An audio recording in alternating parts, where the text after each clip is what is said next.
Microphone. The House will come to order.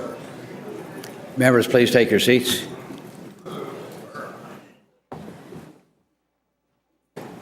Sergeant at Arms.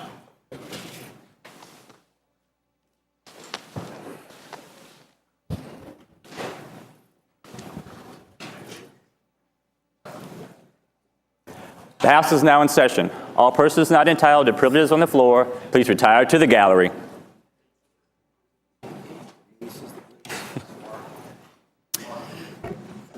The members will rise and be led in prayer by the Reverend Dr. Rudolph Dunbar, pastor of the First Baptist Church of City Point, Hopewell, and remain standing for the pledge to the flag of the United States of America, led by the gentleman from Colonial Heights, Mr. Cox.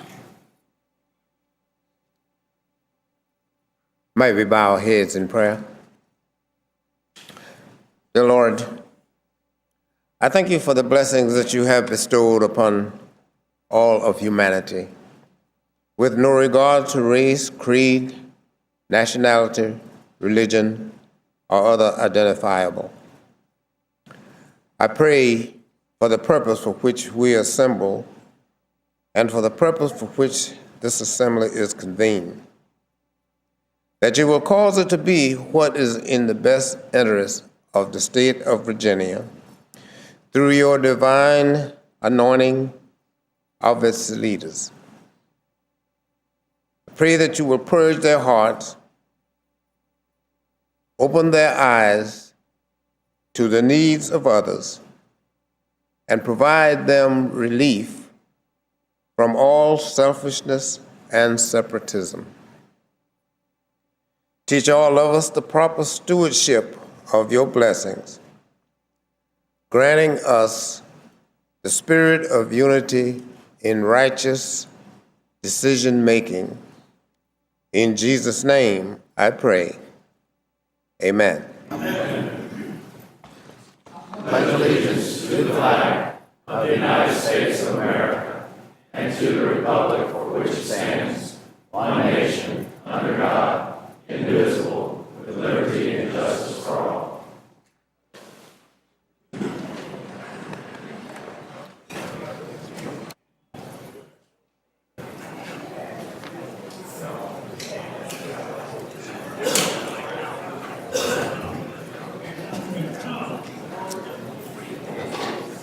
The members will answer the roll call by indicating their presence on the electronic voting board.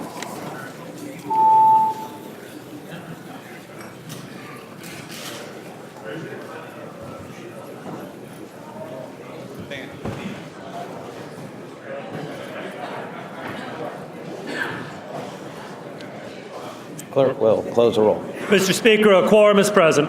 Pursuant to House Rule 3, I have examined the Journal of the House of Delegates for February 11, 2016. House will come to order.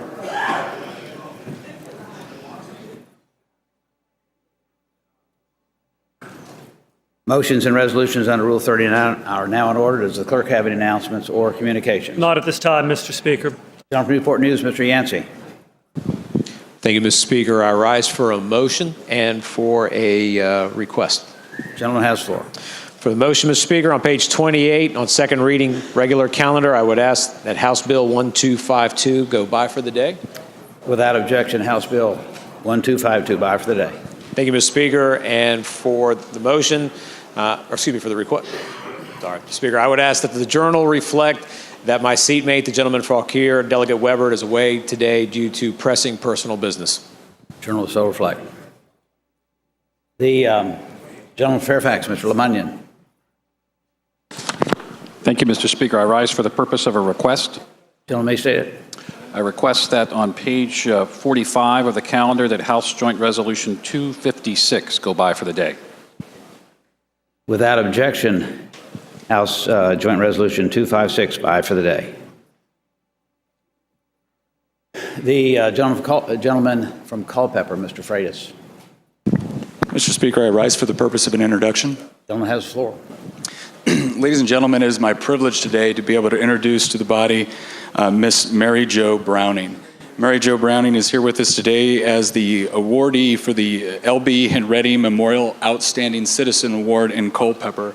She has been a teacher, a librarian, a patient rights advocate, a tour guide, a philanthropist, and she is someone that within the community everyone looks to as a standard for civic virtue. She is someone that has poured her entire life into making the towns and the communities we live into genuine communities.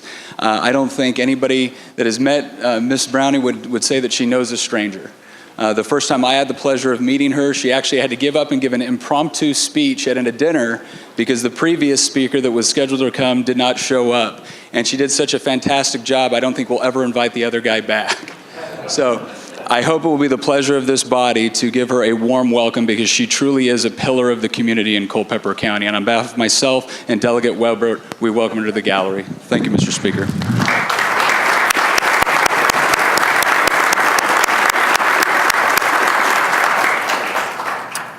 We're pleased to have you with us today, and we thank you for all that you do and have done for the community. Gentleman from Arlington, Mr. Lopez.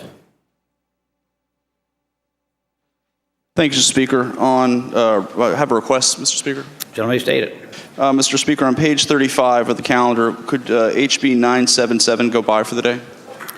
Without objection, House Bill 977, by for the day. Gentleman from Fairfax, Mr. Hugo. Mr. Speaker, request. Gentleman, state it. On page 23 of the calendar, may House Bill 1108 go by for the day? Without objection, House Bill 1108, by for the day. The gentleman from Culpeper, Mr. Freitas. Apologize, Mr. Speaker. I rise for the purpose of a request. Gentleman has the floor. I'd like to move SB 1 on page 1 to the regular calendar, please. I'm sorry? I request to move SB 1 on page 1 to the regular calendar. To the regular calendar. Yes, please. Without objection, Senate Bill 1 to the regular calendar. The gentlewoman from Richmond City, Ms. Carr. Thank you, Mr. Speaker. May we move House Joint Resolution 259 on page 42 up out of order? Clerk will report a resolution. House Joint Resolution 259, celebrating the life of the Honorable Franklin P. Hall. Gentlewoman from Richmond City. Thank you, Mr. Speaker. The Honorable Franklin P. Hall, my predecessor, served in this House for 34 years, 5 of which were as House Minority Leader. Delegate Hall died this past year on May 25th, 2015, at the age of 76. Over the course of his life, he was a respected public servant working in the banking industry, establishing the law firm of Hall & Hall, serving as a leader of numerous civic and civic organizations such as Alzheimer's Association. He initiated legislation benefiting public schools, food banks, and highway construction, and helped craft the biennial budget. He served our entire Commonwealth with the utmost dedication and professionalism. A true Virginia gentleman, he was greatly beloved by his constituents and well-respected by citizens across our Commonwealth. He is survived by his wife, Phoebe, as well as his son, daughter, and grandchildren. Mr. Speaker, I move that when the House adjourns today, we do so in honor and memory of the Honorable Franklin P. Hall. Would you like for us to adopt the resolution at this point as well? I'd like to move the resolution. The gentlewoman from Richmond City moves that when the House adjourned today, it adjourned in the honor and the memory of Franklin P. Hall. As many as favor that motion will please rise.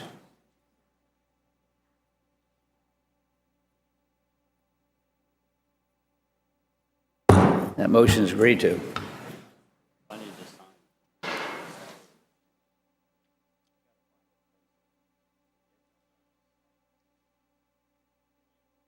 Okay.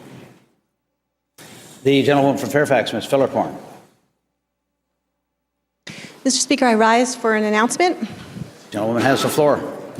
Ladies and gentlemen, Mr. Speaker, as the chair of the Arts Caucus, and on behalf of my colleague from Prince William, chair of the Military Caucus, I am pleased to invite you all to a joint meeting of the Arts Caucus and Military Caucus next Wednesday, February 17th at 8 a.m. on 4 West.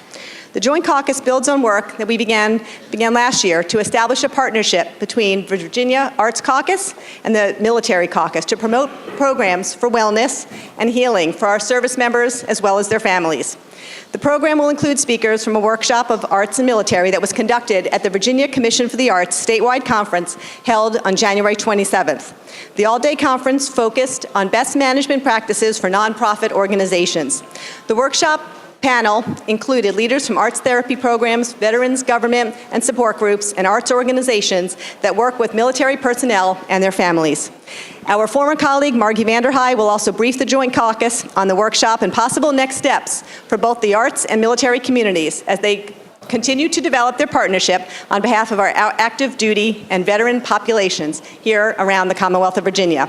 In addition to Ms. Vanderhei, attendees to the Joint Caucus representing the partnership will be Commissioner of the Virginia Department of Veterans Services, John Newby, Director of the Virginia Veteran and Family Support Services, Brandy Jenkaitis, Virginia Commission for the Arts Commissioner from Spotsylvania, Larita Copeland Daniels, and I look forward and hopefully you all can join us from 8 to 9 a.m. in the GAB 4 West on Wednesday, February 17th. Hope to see you all there. Thank you, Mr. Speaker.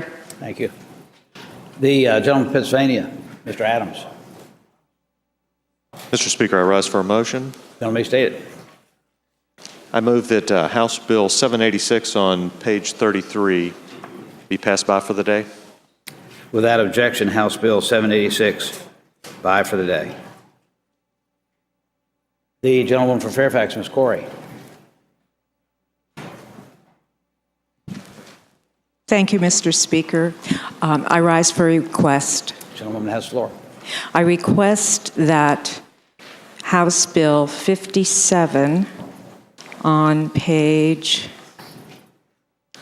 I think it's 30? Page 30. Go by for the day.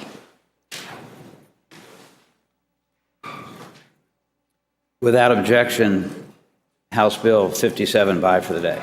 Thank you, Mr. Speaker. The gentleman from Hanover, Mr. Fowler.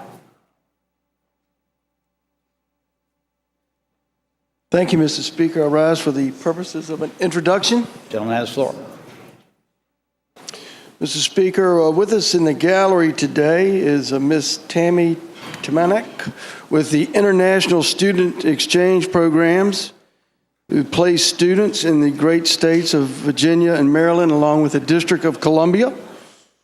And with us, we have about 30 students in the gallery today, and representing the following countries from Germany, Ukraine, France, Spain, China, Kazakhstan, Kyrgyzstan, Thailand, Italy, and many other countries are here for the school year.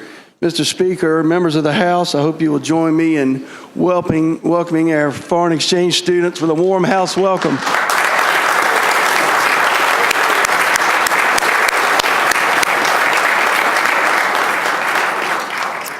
We welcome the students from all across the globe, and we welcome you to the capital city, the home of the oldest continuing legislative body in the Western Hemisphere. Glad to have you with us.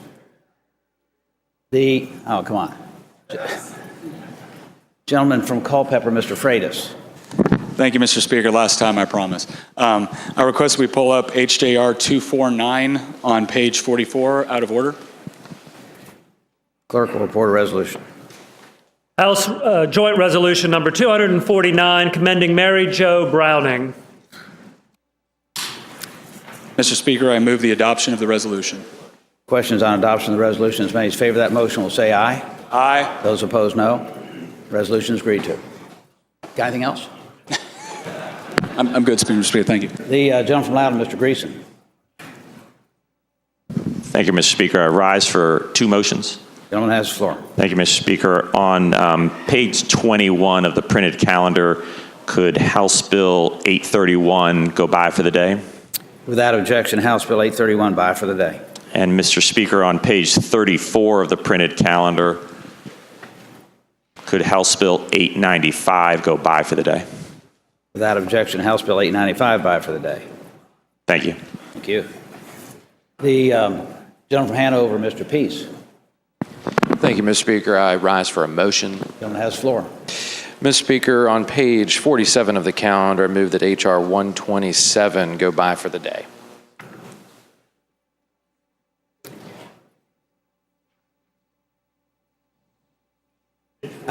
Yeah, what number? Page 47, Mr. Speaker, H.R. 127. Without objection, House Resolution 127 by for the day. Are there further motions or resolutions on Rule 39? If not, the clerk will call the calendar.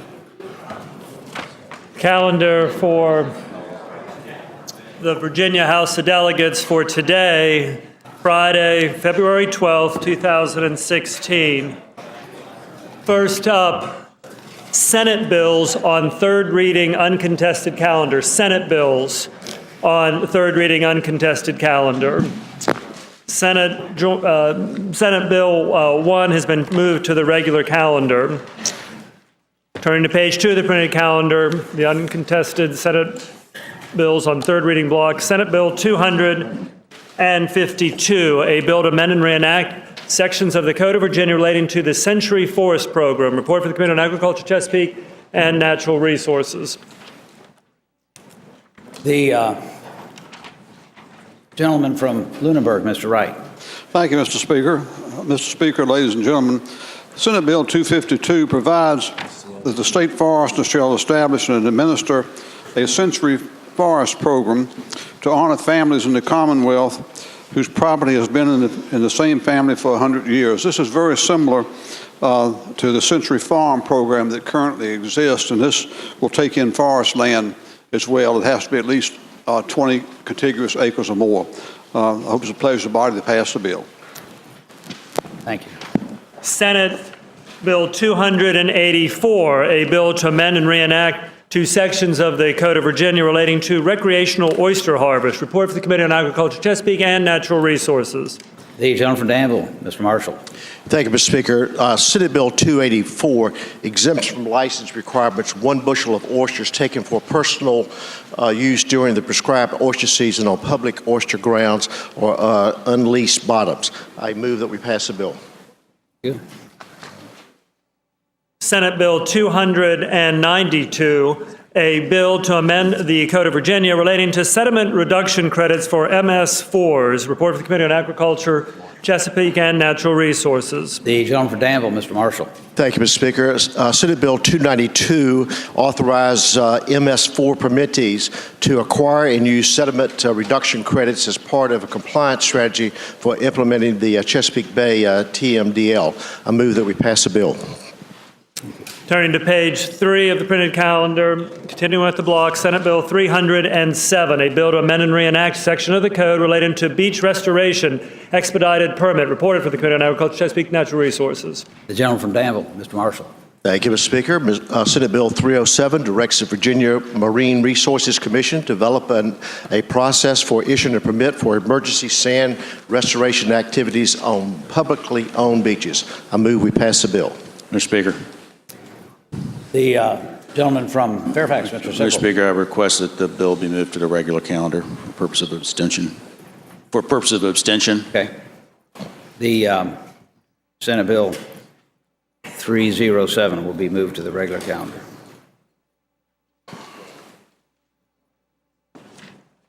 Continuing with the block, Senate Bill 344, a bill to amend and reenact section of the code relating to hunting on Sunday rails. Report for the Committee on Agriculture, Chesapeake, and Natural Resources. The gentleman from Danville, Mr. Marshall. Thank you again, Mr. Speaker. Senate Bill 344 is Sunday hunting. It exempts person who hunts some kind of bird that's not a bird. The family of birds that includes rails and other wetland birds from prohibition of hunting on Sunday. I move we pass the bill. And Senate Bill 356, a bill to amend the Code of Virginia relating to Virginia Pollinator Protection Strategy. Report for the Committee on ACNR. The gentleman from Danville, Mr. Marshall. Thank you, Mr. Speaker. Senate Bill 356 directs the Department of Agriculture and Consumer Services to develop a Virginia pollinator protection strategy to protect our pollinators and our robust agricultural economy. VDAC will convene a work group on all stakeholders, including DCR, DGIF, beekeepers and farmers, pesticide applicators and manufacturers. I move we pass the bill. Shall the bills pass?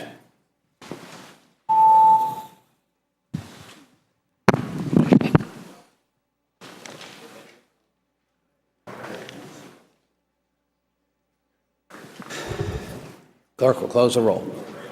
Ayes 98, noes 0. Ayes 98, no 0. The bills are passed. Continuing with the calendar, Senate bills on regular calendar. First up is Senate Bill, page 1, Senate Bill 1, a bill to amend and reenact a section of the code relating to the excise tax on peanuts. Report for the Committee on Agriculture, Chesapeake, and Natural Resources. The gentleman from Danville, Mr. Marshall. Thank you, Mr. Speaker. Senate Bill 1 is identical to a House Bill 20 that you have already seen before and passed with no opposition. And what this does, it extends the sunset by a 30 cent per 100 pounds tax on all peanuts grown and sold in Virginia from July 1, 2016 to July 1, 2021. I move we pass the bill. Shall the bill pass?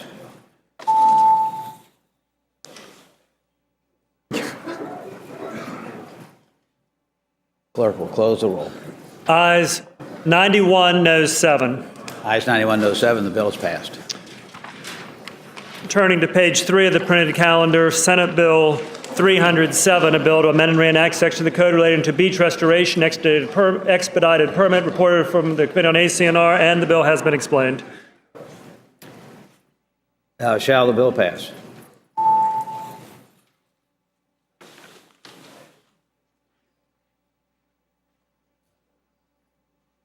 Clerk will close the roll.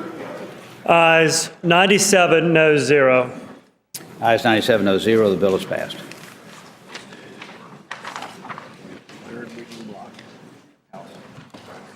Continuing with today's calendar, page 4 of the printed version, House bills. House bills on third reading uncontested calendar. The 20 bills or so in the House bills third reading uncontested block are as follows. House Bill 1089, House Bill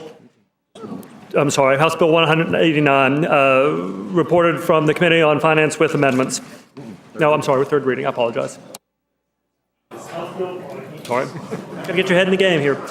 House Bill 248, page 5, House Bill 256, emergency, House Bill 293, House Bill 409, page 6, House Bill 454, House Bill 501, House Bill 536, House Bill 581, House Bill 700, House Bill 760, page 8, House Bill 789, House Bill 809, page 9, House Bills 905, 1229, 1269, page 10, House Bills 1273, 1277, 1359, and on page 11, House Bill 1376. Shall the bills pass?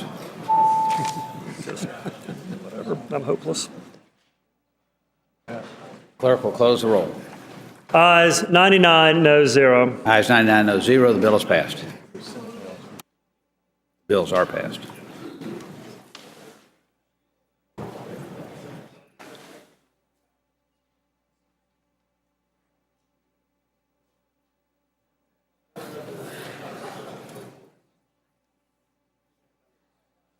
Right. House Bill 1348, a bill to amend the Code of Virginia relating to smoking in motor vehicles, presence of minor under age 8, civil penalty. Shall the bill pass?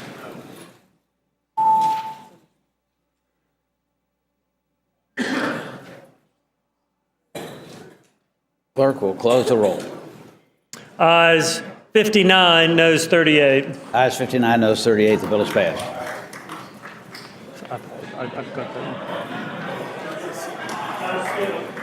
House Bill 944, a bill to address local ordinances concerning the installation or use of landscape cover materials until regulations have been approved as part of the statewide fire prevention code. Shall the bill pass? Yeah, I'll pick that back up. Clerk will close the roll.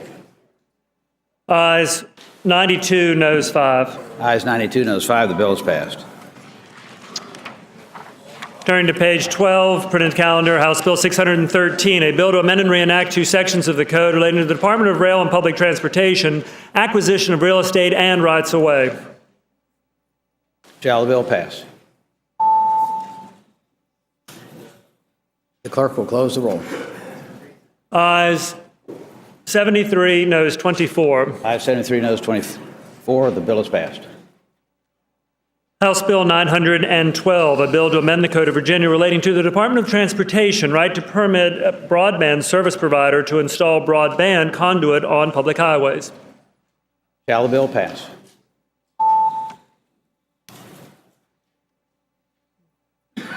Clerk will close the roll. Ayes 97, noes 0. Ayes 97, noes 0. The bill is passed. House Bill 97, a bill to direct the Department of Transportation to conduct an evaluation with the Fredericksburg Area Metropolitan Planning Organization to address traffic congestion on the Interstate 95 corridor in the George Washington Regional Commission region. Shall the bill pass?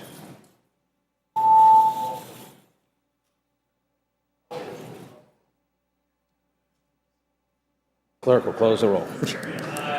Ayes 97, noes 1. Ayes 97, noes 1. The bill is passed.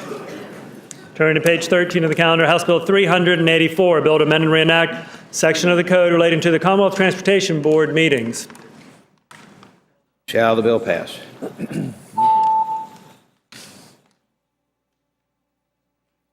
Clerk will close the roll. Ayes 98, noes 1. Ayes 98, noes 1. The bill is passed. And House Bill 991, a bill to amend and reenact section of the code relating to the Virginia Initiative for Employment, Not Welfare, education and training programs. Shall the bill pass?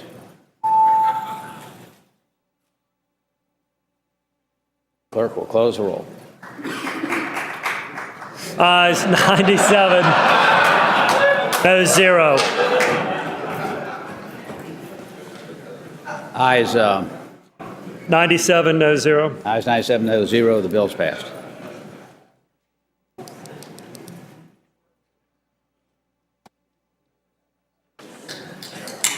Continuing with the calendar, House bills on second reading, uncontested calendar.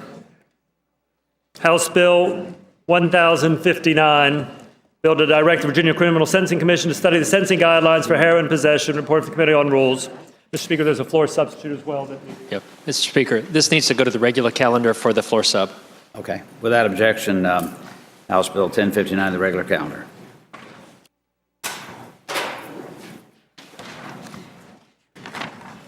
Moving on with the block, second reading, uncontested, House Bill 1292, a bill to amend and reenact section of the code relating to Schedule 4 drugs, Eluxadolide, report for the Committee on Health, Welfare, and Institution with amendments.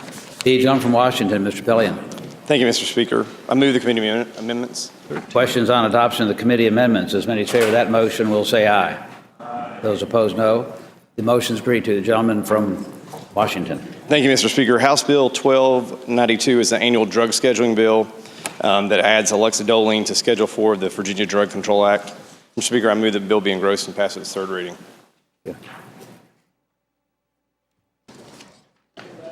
House Bill 118, a bill to amend and reenact a section of the code relating to urban county executive form of government, animal protection police officer, report of the Committee on Agriculture, Chesapeake, and Natural Resources with a substitute. Gentleman from Fairfax, Mr. Albo. Speaker, move the substitute.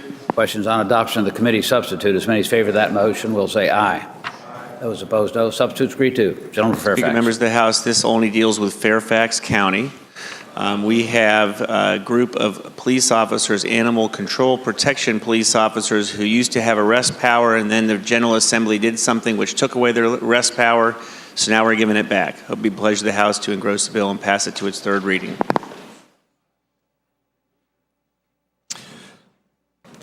Continuing, page 15 of the printed calendar, House Bill 209, a bill to amend and reenact a wide variety of sections of the Code of Virginia and various acts of the Assembly, all relating to revising and recodifying laws pertaining to institutions of higher education and other educational and cultural institutions. Report of the Committee on Education with amendments. Gentleman from Fairfax, Mr. Lemunion. Thank you, Mr. Speaker. I move adoption of the committee amendments. The questions on adoption of the committee amendments is made in favor of that motion will say aye. Aye. Those opposed, no. The committee amendments are agreed to. The gentleman from Fairfax.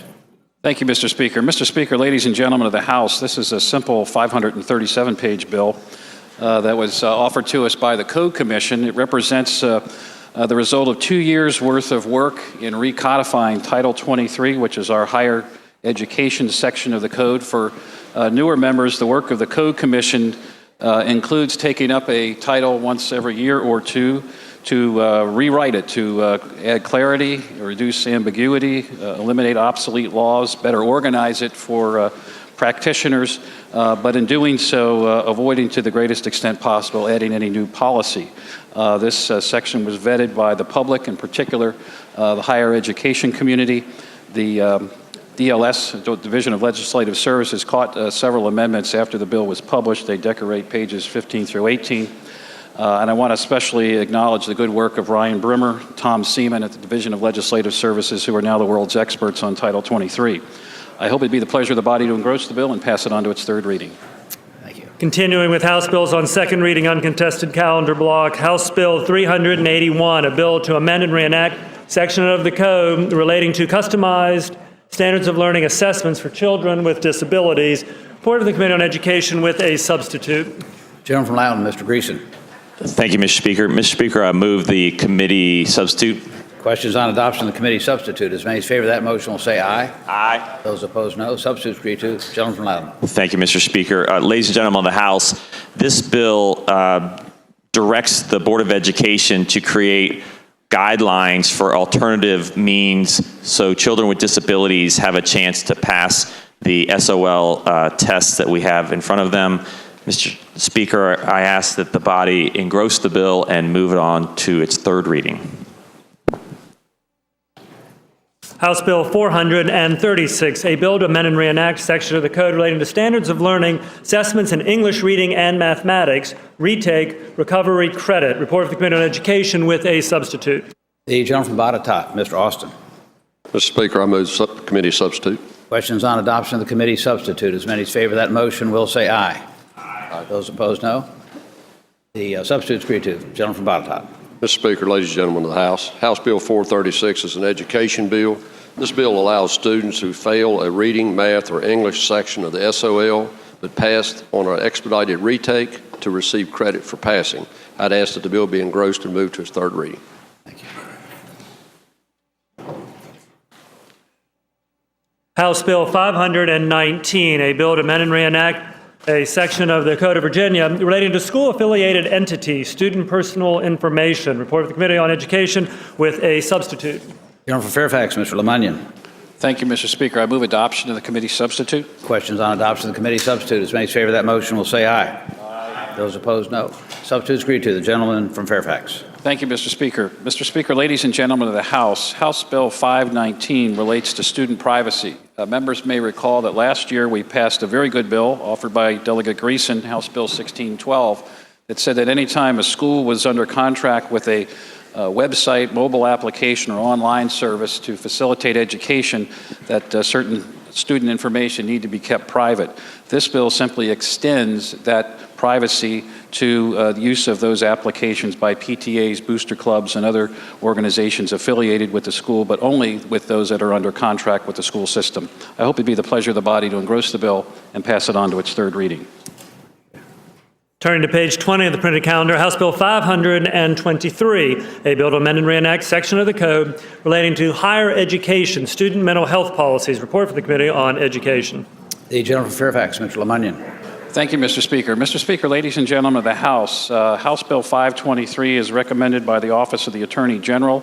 It's really a technical change related to a provision of the code regarding memorandums between our institutes of higher education and local community services boards, behavioral health authorities, and local hospitals related to student mental health. And the reason for the bill is to just make clear that practitioners in this field, when they are implementing the code, realize that there are also federal privacy laws that need to be adhered to and that they not inadvertently violate them. I hope it'd be the pleasure of the body to engross the bill and pass it on to its third reading. House Bill 524, a bill to amend and reenact section of the code relating to data on teacher performance and quality, confidentiality. Report for the Committee on Education.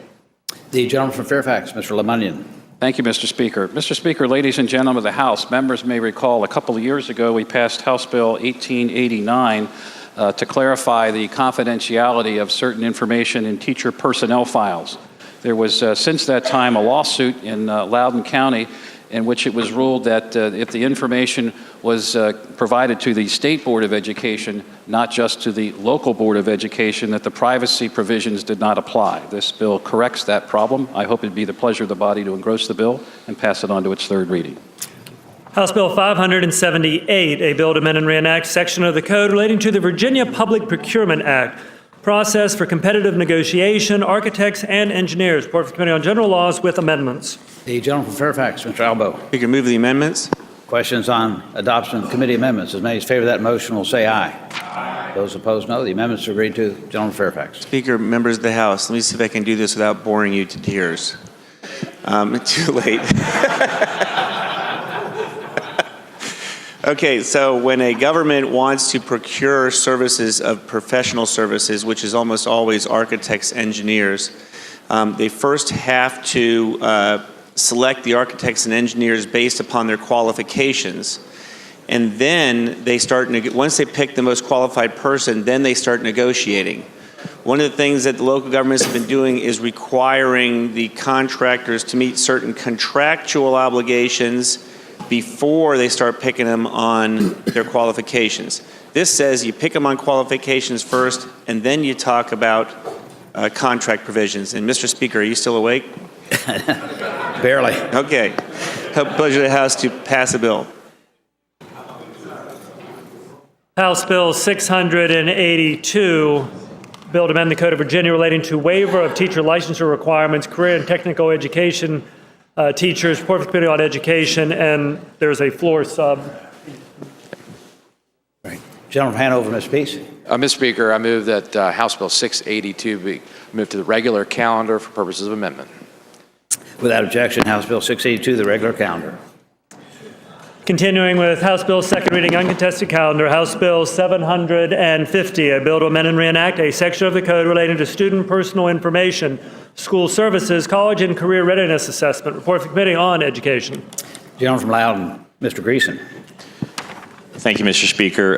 Mr. Speaker, all right, just make sure I didn't have to move the substitute or anything. Mr. Speaker, ladies and gentlemen of the House, this bill is actually a minor tweak to the student privacy bill that we passed last year. We inadvertently left out college and career readiness, companies like College Board and ACT, and their ability to use student data as they collect it from students voluntarily to do their job. We needed to make a quick revision to this bill. I ask that the body engross the bill and move it on to its third reading. Thank you. Thank you. House Bill 831 has been taken by for the day. Page 22 of today's printed calendar, House Bill 903, a bill designating the Commonwealth Center for Recurrent Flooding Resiliency, jointly at Old Dominion University, the Virginia Institute of Marine Sciences, and the College of Wood Marion, Virginia. Report of the Committee on Agriculture, Chesapeake, and Natural Resources with a substitute. Gentleman from Virginia Beach, Mr. Stolle. Thank you, Mr. Speaker. I move the committee substitute. The question is on adoption of the committee substitute. As many as favor that motion will say aye. Aye. Those opposed, no. Substitutes agreed to. The gentleman from Virginia Beach. Thank you, Mr. Speaker. House Bill 903 designates jointly Old Dominion University and the College of William & Mary as the Commonwealth Center for Recurrent Flooding and Resiliency. The center shall serve, advise, support the Commonwealth by conducting interdisciplinary studies and investigations, and to provide training, technical and non-technical services, and outreach in the area of recurrent flooding and resilience research for the Commonwealth. Mr. Speaker, I move the bill be engrossed and passed to its third reading. Thank you. House Bill 907, a bill to amend and reenact section of the code relating to the Virginia Public Procurement Act, term contracts for architectural and engineering services, limitations. Report for the Committee on General Laws. The gentleman from Loudoun, Mr. Minshew. I thank you, Mr. Speaker. Mr. Speaker and members of the House, House Bill 907 adds transportation district commissions onto the list of governmental entities covered by the exemption on limits on architectural engineering contracting that the gentleman from Fairfax, Delegate Albo, lectured you on about 2 minutes ago, and that I will not repeat. This bill will allow for Virginia Railway Express, a highly successful transit operation owned by the Northern Virginia Transportation Commission and the Potomac and Rappahannock Commission, to keep prices low on those two rail lines. And Mr. Speaker, I would move that this bill be engrossed and be passed to its third reading.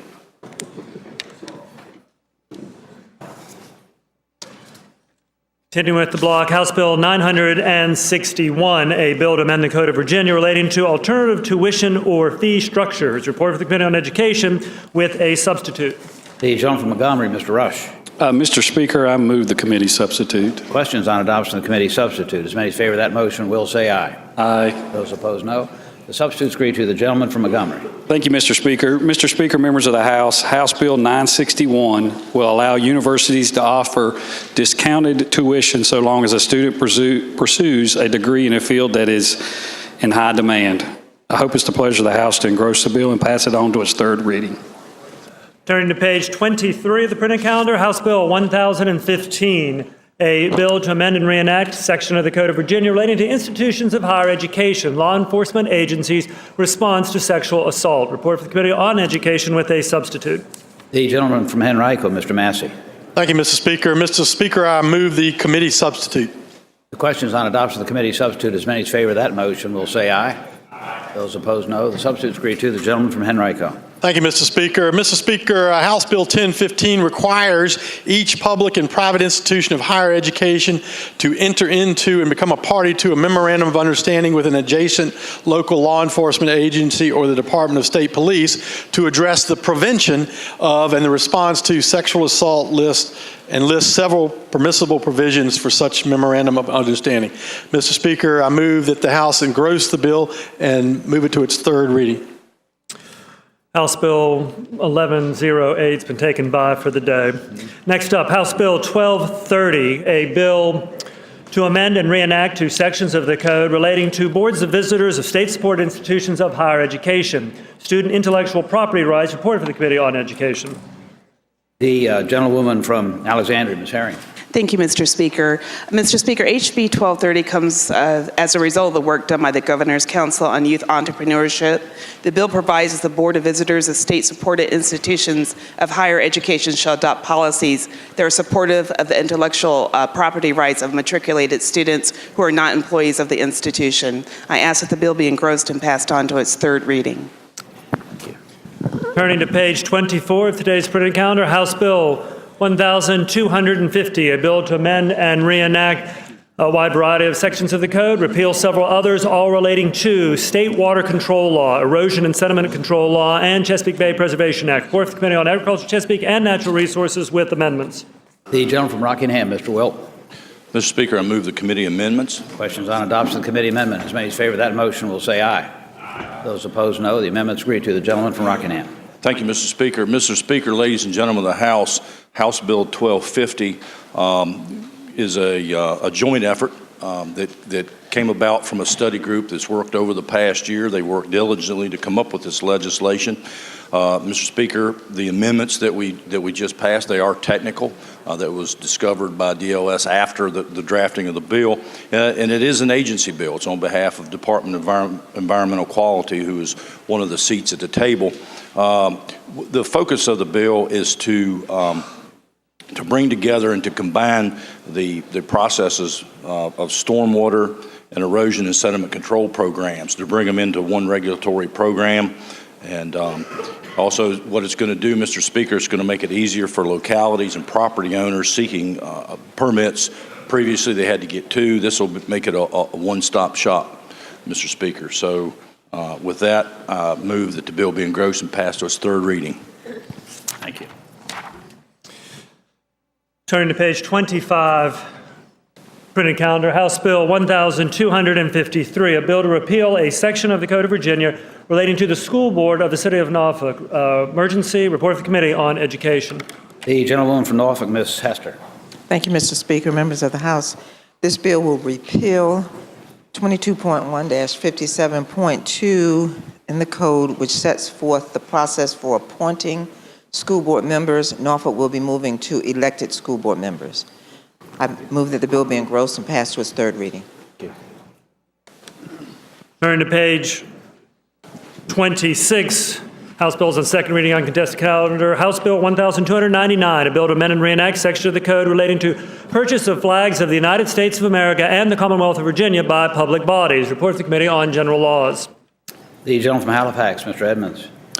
Thank you, Mr. Speaker. Mr. Speaker, House Bill 1299 requires that when a state or local public body or school division purchases a flag of the United States, such flag must be made in the United States from materials made in the United States, if available. So, Mr. Speaker, no more buying American flags made overseas. I move that House Bill 1299 be engrossed and passed on to its third reading. House Bill 1303, a bill to amend and reenact a section of the code relating to governing boards of public institutions of higher education, State Board for Community Colleges, educational programs for members, member reappointment. Report for the Committee on Education with a substitute. The gentleman from Augusta, Mr. Landis. Thank you, Mr. Speaker. Mr. Speaker, first I'd like to move the adoption of the committee amendment in the nature of a substitute. Questions on adoption of the committee substitute. As many as favor that motion will say aye. Aye. Those opposed, no. Substitute is agreed to. The gentleman from Augusta. Thank you, Mr. Speaker. Mr. Speaker and ladies and gentlemen of the House, House Bill 1303 prohibits the reappointment of any member of our boards of visitors of our four-year institutions of higher education or the State Board of Community Colleges if they fail to attend during their first four-year term the required educational programs that are provided by the State Council of Higher Education related to their duties and responsibilities. In addition, the substitute now includes an enactment clause that provides a narrow exception for board members who began serving their original term before the original law took effect, but requires that they complete their training within the first 2 years of their new four-year term. Mr. Speaker, I move that the bill pass, or that the House engross the bill and that the bill pass. House Bill 1321, a bill to amend and reenact section of the code relating to private institutions of higher education, memorandum of understanding, sexual assaults. Report of the Committee on Education. The gentleman from Henrico, Mr. Massey. Thank you, Mr. Speaker. As you all remember, House Bill 1321 last year, we did 3 sexual assault bills. 2 of them exempted for-profit institutions, which are basically night schools and office buildings for adults, from some of the requirements. One bill did not exempt the for-profits, and House Bill 1321 corrects that. So, Mr. Speaker, I move that the bill be engrossed and passed on to its third reading. And completing the block, House Bill 1377, a bill to amend and reenact section of the code relating to school board, assignment of teachers, maximum class sizes. Report for the Committee on Education with a substitute. Gentleman from Fairfax, Mr. Lemunion. Mr. Speaker, I move adoption of the committee substitute. Questions on adoption of the committee substitute. As many as favor that motion will say aye. Aye. Those opposed, no. The substitute is agreed to. Gentleman from Fairfax. Thank you, Mr. Speaker. Mr. Speaker, ladies and gentlemen of the House, the Code of Virginia specifies limits to average class size and maximum class size. It's been brought to my attention by some parents that occasionally class sizes exceed those limits, but there's no recourse or other ramifications specified in the code. This bill would simply require that a school division notify the parents in a class that is over the legal limit and explain what they're going to do about it. I hope it be the pleasure of the body to engross the bill and pass it on to its third reading. Shall the bills be engrossed and passed third reading? As many as favor that motion will say aye. Aye. Those opposed, no. The bills are engrossed and passed to the third reading. Continuing with today's calendar, House bills on second reading, regular calendar. House bills on second reading, regular calendar. Page 27 of the printed version.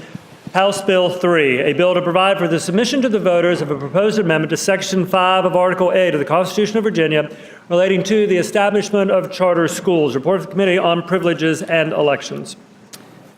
The gentleman from Albemarle, Mr. Bell. Mr. Speaker, members of the House, this is one of several charter school bills that will be before you in the over the course of today. This is the one that would put the measure on the ballot. There will also be a constitutional amendment that will come up under the resolution section, and then Delegate Lingenfelter has the measure with regards to authorizing language. The issue of charter schools, we'll talk about it here, and hopefully that will move the ball forward.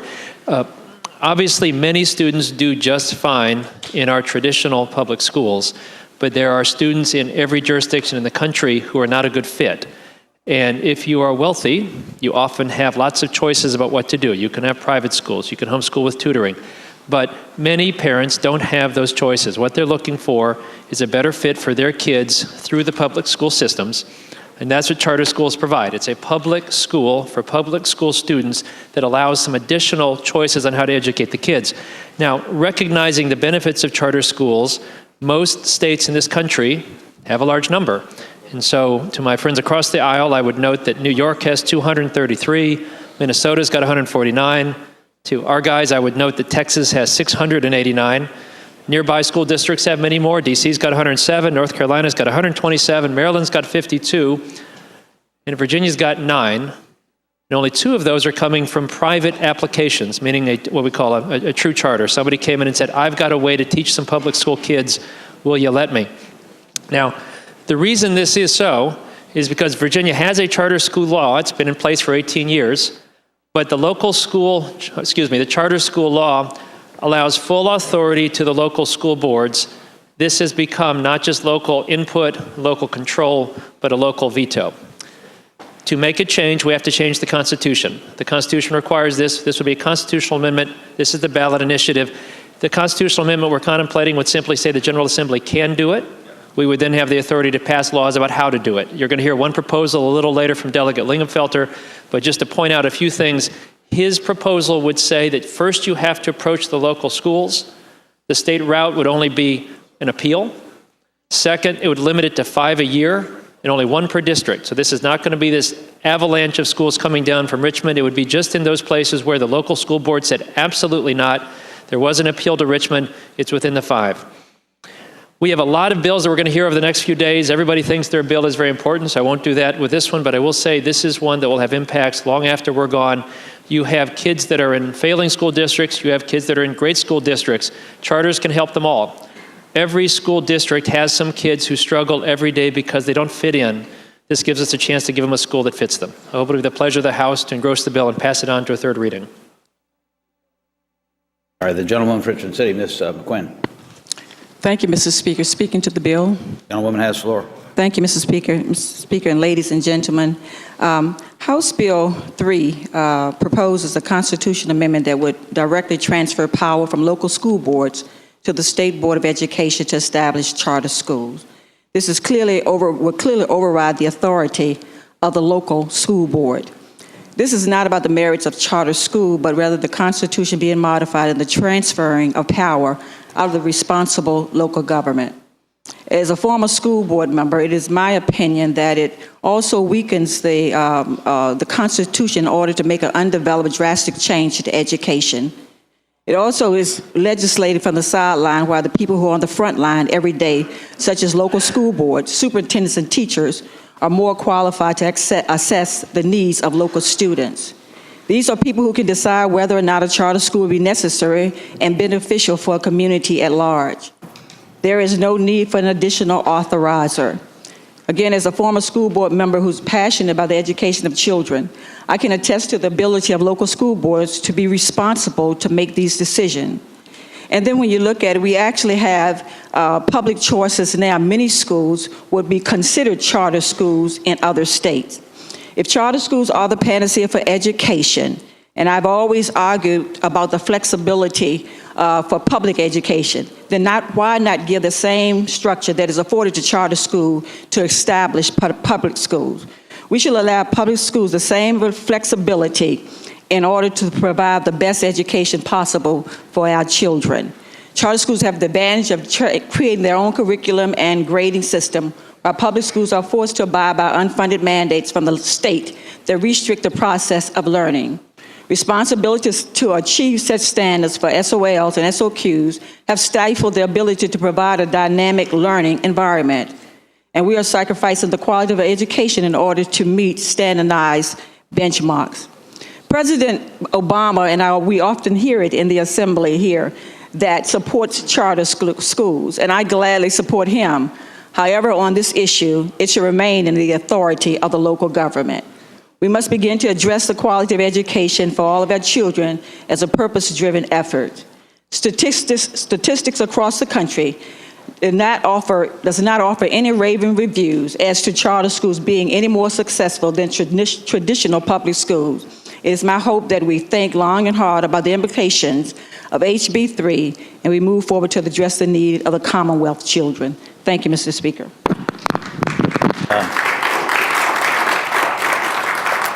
The gentleman from Arlington, Mr. Lopez. Thank you, Mr. Speaker. Speaking to the bill. Gentleman has the floor. Thank you, Mr. Speaker. I've received numerous phone calls from school board members and teachers and community leaders who are simply opposed to this bill. It's about where decisions regarding the creation of charter schools and their appropriateness for a particular community should be made. Locally elected school boards are an essential part of the charter-making grant process, precisely because local communities are in the best position to address whether a charter is right for them or not. How does the charter proposal fit or not fit into the local educational program? What's the local budgetary impact? What about the availability of facilities? What are the impacts on transportation and/or personnel? Is the charter school duplicative or does it overlap with existing programs? Under this proposal, these complex and important decisions will be taken out of the local context and given to an appointed board in Richmond. Local school divisions would have to accept any charter that the state saw fit to grant without an ultimate say on the merits of the proposal. And more importantly, they'd have no say in the costs or operational implications of the charter school. In some cases, the state provides only 12% of the funds on a per pupil basis to run a county schools. But under this proposal, the state could require a county's taxpayers to foot 85% of the bill for establishing a charter school. So basically, an appointed board in Richmond could impose very significant unfunded mandates on localities. Here's the thing. There's no unique or separate funding stream associated with charter schools, so locality would have to fund the charter whether or not it fit within an existing local budget. And those costs are not automatically less than regular public schools. Charter schools often have a higher per pupil cost because of lower class sizes and more intensive interventions. The locality would also be forced to address implications of the charter school and local school boundaries and on attendance at surrounding schools. The General Assembly should be focusing our efforts on giving local school boards the tools, resources, and flexibility they need to find creative solutions to help ensure student success. This proposal is the wrong choice for Virginia. Thank you, Mr. Speaker. General Spotsylvania, Mr. Cole. Thank you, Mr. Speaker. Speaking to the bill. Gentleman has the floor.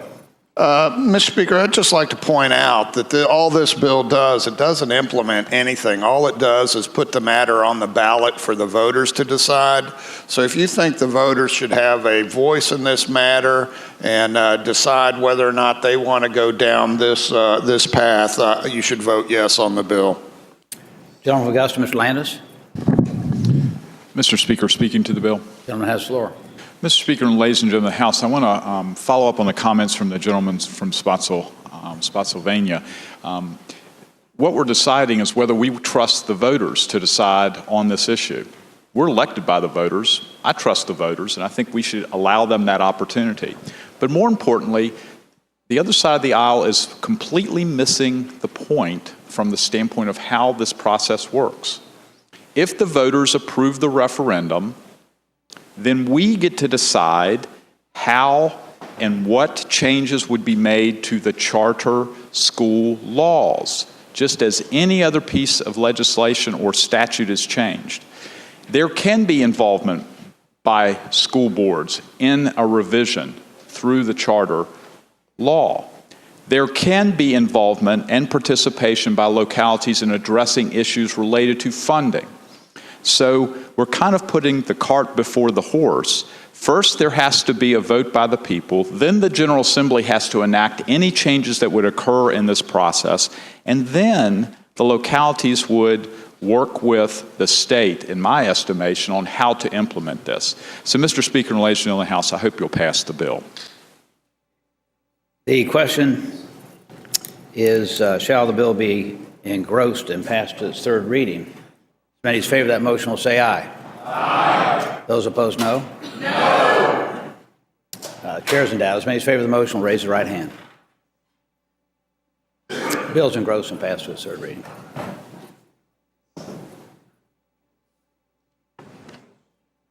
Continuing with today's calendar, House bills on second reading, regular calendar, House Bill 193, a bill to amend and reenact various sections of the code relating to certificates of public need. Report for the Committee on Health, Welfare, and Institutions with a substitute. The gentleman from Henrico, Mr. O'Bannon. Thank you, Mr. Speaker. I move the committee substitute. Questions on adoption of the committee substitute. As many as favor that motion will say aye. Aye. Those opposed, no. The substitute is agreed to. The gentleman from Henrico. Thank you very much, Mr. Speaker. Mr. Speaker, this bill is an opportunity for us to do, here in Virginia, significant health care reform this year. It is a bill about the COPN process. And I want to thank the folks that have worked on this, Delegate Byron, Delegate Peace, all those members of the Health, Welfare, and Institutions Committee that heard all this. What I'd like to do is tell you why I chose to bring this bill here today. Thank you. I've been a practicing physician in Virginia, here in Richmond, for about 40 years. I'm still practicing.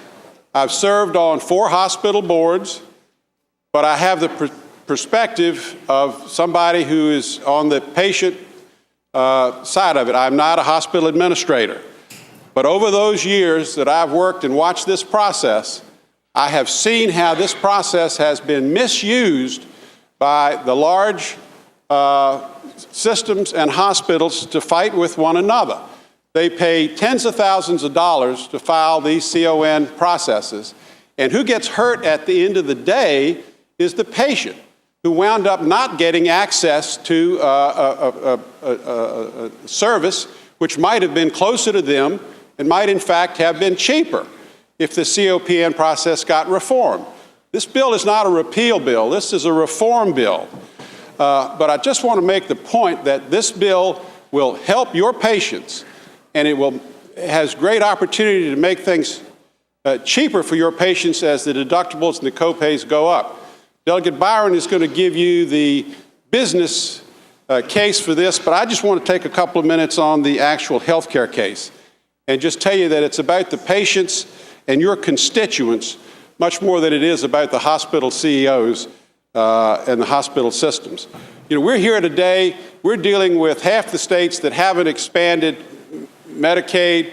We've got an exchange system that's failing miserably, and this is a real opportunity for us to do some meaningful reform right here in the General Assembly. This bill is a process.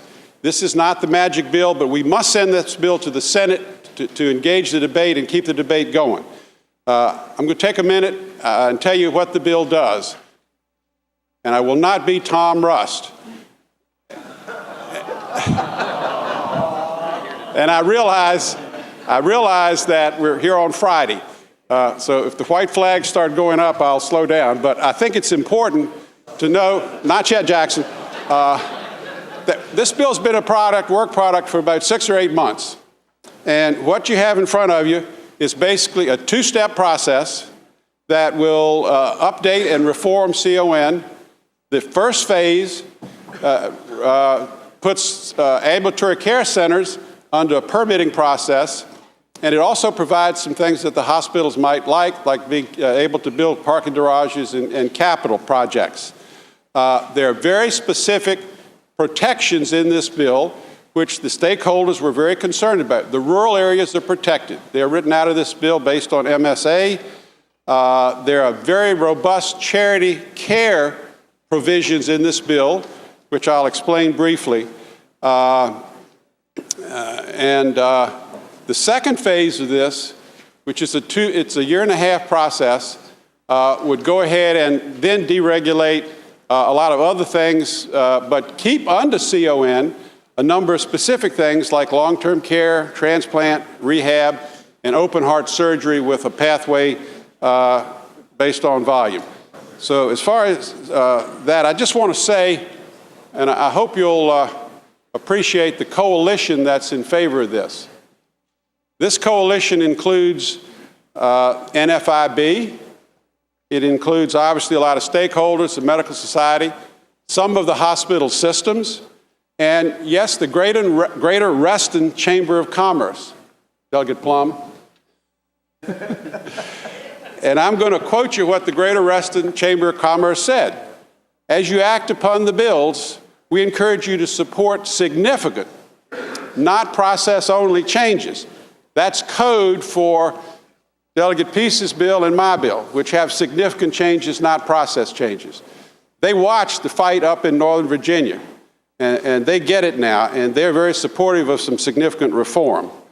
I will tell you that North Carolina is having this discussion now. Pennsylvania deregulated before, and when somebody tried to put regulation back, Pennsylvania Hospital Association said, we don't want that. So I will tell you that this is a discussion.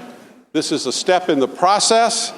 You know, we heard a lot about this commission that we had last year. That commission met for a whole year. That commission had no legislators on it. It was skewed towards the hospitals. They spent a whole year. They never even looked at ambulatory care, imaging, ASCs, or any of the other things. And at the end of that year, they proposed more study. So I have to tell you that it's time for us to do something. And I hope that you will act favorably on this bill. I'll point you to 3 quick things in the bill. This is done by enactments, but it's, as I said, a year and a half, ambulatory care surgery. Let me take just a second and tell you about the charity provisions. What you're going to hear is that this bill is too much too fast. It doesn't prevent cherry picking. So let me just say that the original bill I filed was a 3-year phase out. And Brett Rawlings from the Hospital Association sat on my sofa and he said, we don't like 3 years, it's too long. So I went on and I filed a year and a half.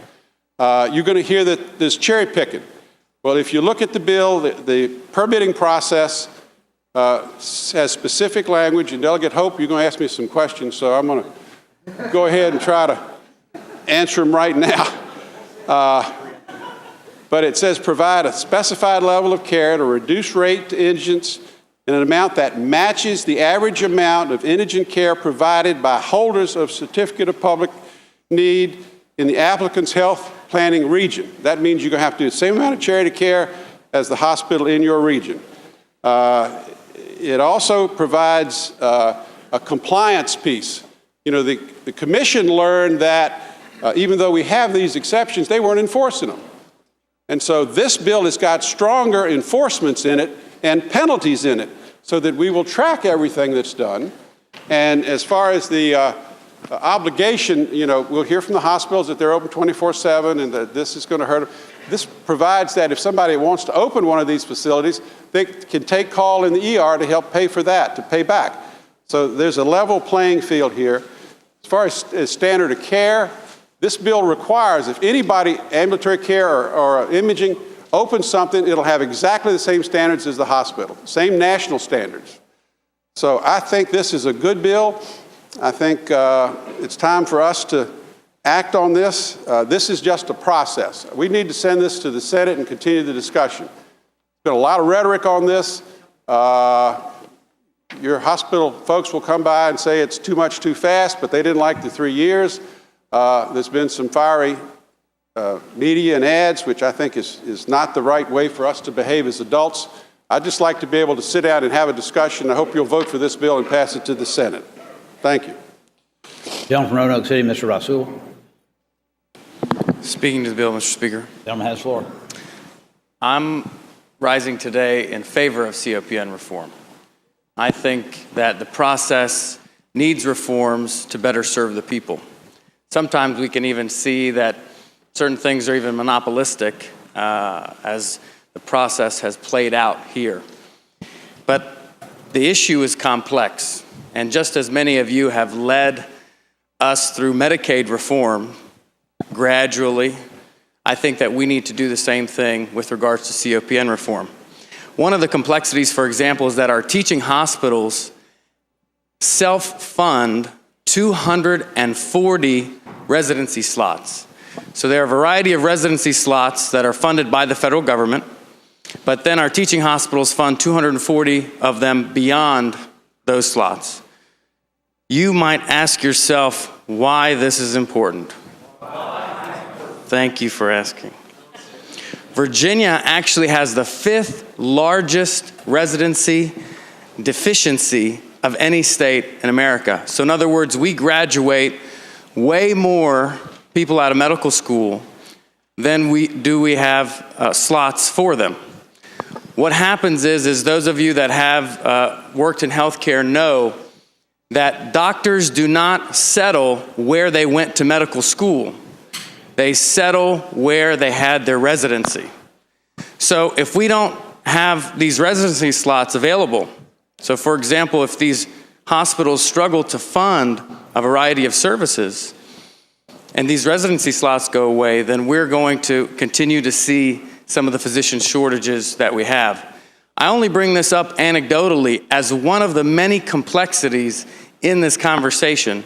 So this is why this particular measure, while I will be supporting one bill that's on the floor today, this one I believe is too much too fast, and we do need to have a measured approach to how we approach COPN reform.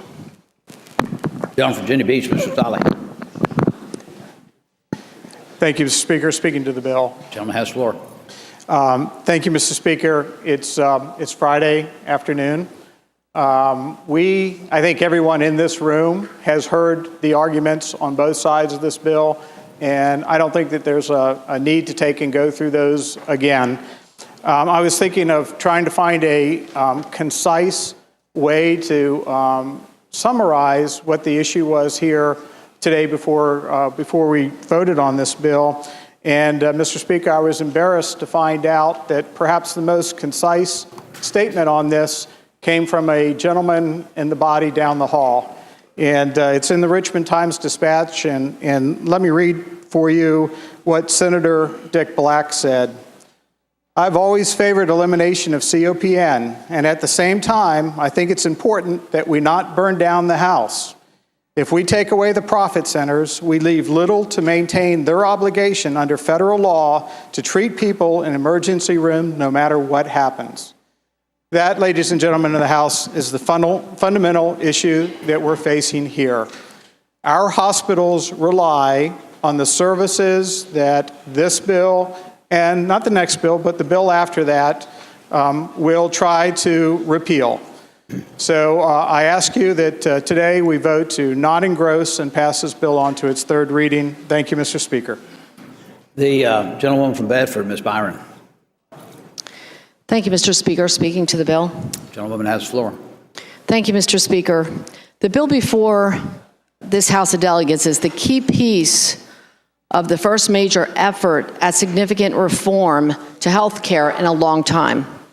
Delegate O'Bannon's bill responsibly reforms our arcane Certificate of Public Need law to bring Virginia's healthcare system closer in line with the principles of the free market. The legislation takes a measured approach. It protects rural communities and key services. It establishes a reasonable transition timeline for the phase out of COPN. And it includes strong charity care requirements to level the playing field once and for all. As Delegate O'Bannon said, this legislation will improve access, increase competition, and most importantly, lower costs for the patients. I hope the House will consider it for the reasons outlined by the gentleman from Henrico. Mr. Speaker, we need these reforms, and we need them now.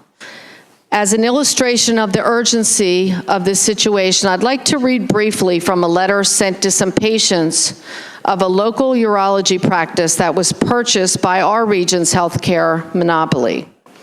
It starts out, "Dear valued patient, And I'll take out some of the names in here. This center is now an outpatient department of our hospital. Please know that your location of care has not changed. As an outpatient department, your care will be billed like other hospital services. You will now receive 2 bills, one from your provider for services and a second bill from the hospital for related services and care. What will this mean for you? You will likely need to meet your annual deductible prior to your insurance paying its portion of the payment. You may also be responsible for any amounts not paid by your insurance company if you don't have secondary insurance. Some patients, depending on their insurance, may pay more out of pocket for these services and procedures than they have in the past.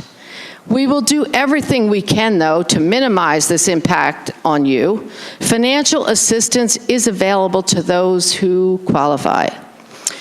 Well, Mr. Speaker, let me paraphrase what these patients were told and what you just heard. You're going to get to go to the same doctor. You will see that doctor in the same place. You'll have access to the same tests and services. The only difference is you're going to pay a lot more. There are 2 other facilities that have received similar notices that they have reclassified to an outpatient facility. This is what's taking place in healthcare under COPN. Hospitals with local monopoly protections are gaming the system at the expense, quite literally, of their patients, and we are allowing it to continue. Mr. Speaker, that's why the opposition to this bill is so strident. Last fall, the Virginia Hospital and Healthcare Association launched a positive ad campaign to promote the values in our communities. Their stated goal was dialogue. VHHA board member James Cole said, "We're here today to begin a dialogue to bring to the public's attention that there's a problem." But over the weekend, that dialogue took a nasty turn. The VHHA ran their own political attack ad going after those engaging in a public policy discussion over COPN. Their ad was baseless and misleading, containing all of the ingredients that have caused so many Americans to turn away from politics and policy debates. The message was simple. Hospitals are on the brink, they're on the financial precipice, and COPN will push them over the cliff, leading to hospitals closing and, as the ad said, putting lives at risk. Hospitals are obviously integral to each of our districts. They provide life-saving care, good-paying jobs, and they play a big role in our communities. President Obama's Affordable Care Act has made their challenges greater, stripping billions in funding. There are undoubtedly some hospitals in Virginia facing tough decisions as a result of that. But the assertion that hospitals are on the financial precipice and will close if their localized monopolies are not guaranteed in perpetuity is absurd. Mr. Speaker, I think the VHHA has been less than an honest broker. But I do agree with the VHHA on one account. We do need to have a dialogue. We need to have a frank and candid discussion about hospital finances in Virginia. Here are a few data points for you. According to data from the Virginia Health Information, the combined profit of Virginia's hospitals was $1.9 billion. That is $150 million higher than last year. The number of hospitals running deficits has fallen each year for the past 3 years. When added together and sorted by region, the hospital industry is profitable in every single region in the state. Of Virginia's nearly 24 affiliated groups of hospitals, only 2 hospital groups are running deficits. The net worth of Virginia's hospitals is over $16 billion. Mr. Speaker, those top-line statistics paint a clear picture to me. Yes, Virginia's hospitals face some challenges, largely due to decisions that are made in Washington and originally supported by the National Hospital Association. But no, they're not on the financial precipice. But no, there is another statistic that is also worth mentioning. but it needs some context. Virginia has a number of not-for-profit hospitals. These hospitals do not pay taxes in our communities, and they are protected by the monopolistic COPN laws on our books. But these hospitals do make a profit, Mr. Speaker, regardless of their tax status. And the leaders of these hospital systems prosper as well. The top executives at Virginia's not-for-profit hospitals earn over $42 million in annual compensation, according to the latest data that was filed with the IRS. Mr. Speaker, I'm a conservative. I don't fault anyone for working hard and getting paid what they earn, nor do I fault any business for making a profit. But the citizens of Virginia deserve an honest dialogue with the full set of facts before them. As we consider the legislation before us, I hope the members of this House will consider this information. The opposition will tell you that the situation is dire, the hospitals will close, we heard they're going to burn down, and the lives will be put at risk if we don't pass the bill. Their claims do not have a basis in fact. The truth is, yes, hospitals are facing tough economic times, like every other industry and business group that is out there. But with $1.9 billion in annual profits statewide, and with over $42 million in executive compensation paid out annually at nonprofit hospitals, the facts are telling a different story. The legislation before you is a good bill, but there is much more work that needs to be done. Unfortunately, the hospitals have not come to the table in good faith. Passing this bill to the Senate, where we can continue to discuss how to improve it, make it better, is the only way that we're going to bring the stakeholders to the table with us.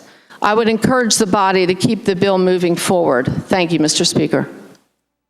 The gentleman from Fairfax, Mr. Sickles. Thank you, Mr. Speaker. I'd like to speak to the bill. The gentleman has the floor. Thank you, Mr. Speaker.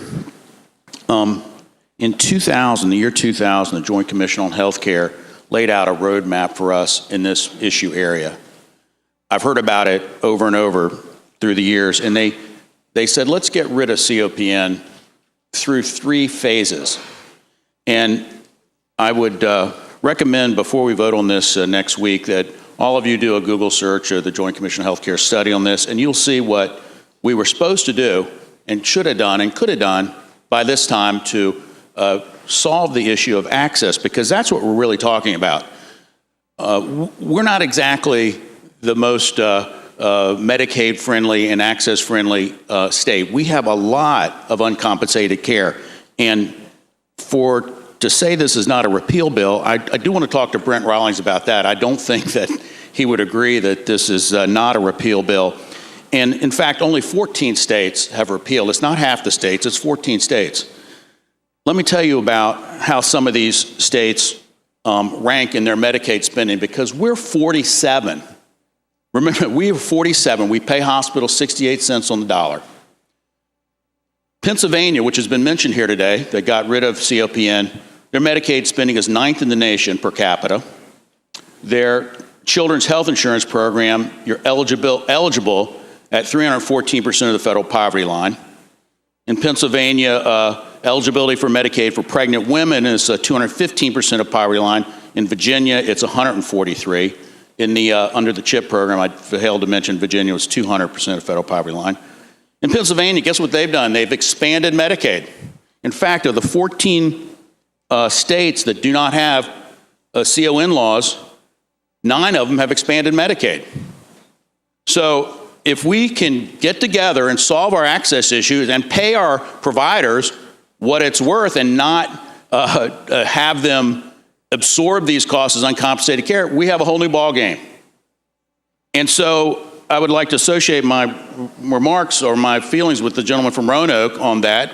Let's have a project. We're going to have a bill coming up. I'm not sure if 350 is it, but we're going to have a bill coming up from Delegate Byron that sets up a process. A lot of people think we need reform. I understand people are skeptical that this is the time we're going to do it, but let's do it this time. Let's make sure. I know there's politics that are at play in these hospital decisions and what we're going to grant, but We need to solve the access problem. We could do that. We have chosen not to do it, but we could solve the access problem, and we could also have a rational approach to this if we set up a new system with less politics in it. So I would urge the body to vote no on HB 193. Thank you, Mr. Speaker. Shall the bill be engrossed and passed to its third reading? Those made in favor of that motion will say aye. Aye. Those opposed, no. No. There's enough up. Sorry. Oh, I heard somebody say ayes and nay. Those ayes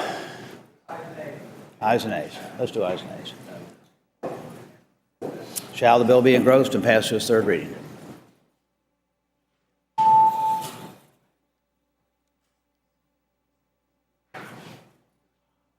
Clerk will close the roll. Ayes 50, noes 47. Ayes 50, noes 47. The bill is engrossed and passed to its third reading.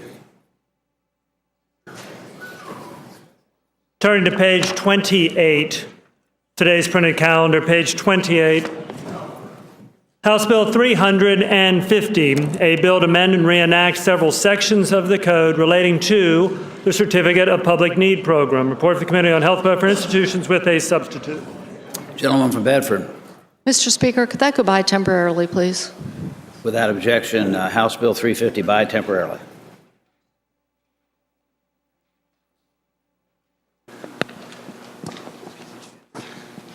House Bill 689, a bill to amend the Code of Virginia relating to Certificate of Public Need, exception for certain equipment and services. Report for the Committee on Health, Welfare, and Institutions. The gentleman from Hanover, Mr. Peace. Thank you, Mr. Speaker. Mr. Speaker, ladies and gentlemen of the House, House Bill 689 removes imaging services from the confines of COPN. The gentleman from Franconia was right when historic Franconia, in fact, he was right when he talked about access, and we can do it this session. It is overdue. Article 1 of Chapter 4 of Title 32.1 of the Code directs that no person shall commence any medical care facilities project without first obtaining a certificate of public need by the Commissioner of the Department of Health. This law defines what a medical project is to include and how the provision of services are governed. CT and MRI services, while practically routine diagnostic practice now, fall under this statutory control. While well-intentioned at the time, the law was configured over 40 years ago when medical innovation landscape was vastly different. It now presents a barrier to entry to the health marketplace by limiting access to care and innovation, raising costs, and inhibiting or at least delaying economic development and job creation, particularly in suburban and rural areas. On July 20th of last year, the COPN office issued a review of a number of projects in Planning District 15, which is the Richmond region. Among those considered for a COPN, Bon Secours proposed moving an imaging service about 10 miles from the near west end of Richmond to Short Pump. VCU, a state hospital, proposed several projects totaling about $13 million of new investment in this region. And HCA applied to introduce new imaging to support a freestanding ER in New Kent County in my district. This project would be a nearly $4 million investment in our area, which is significant, especially in the wake of closing of Colonial Downs, and more importantly, to the families who don't even have a patient first in the county. This would provide access to hardworking middle-class families to quality care when in greatest need. Unfortunately for all of those projects, the COPN office recommended denial, stating that there was no dearth of imaging services in Planning District 15. This action was the epitome of central planning. What's so hard to believe is if it were actually true, why would these hospital systems like HCA, even VCU, have been seeking to enter further into the market? If HCA would build it and no one came, they would be out of pocket, not the taxpayers. The good news is, after significant grassroots and grasstop support, our project in New Kent was approved on November 19th. But this delay was costly. It cost the project valuable time for site planning, engineering, and construction. Now this effort might only be completed by the end of 2017. Had this bill been law, New Kent residents would already be enjoying their state-of-the-art new medical facility. VCU's projects, that $13 million group of projects, continues to be shelved by the Health Politburo. The financial benefits of the taxpayer with this bill are real and proven.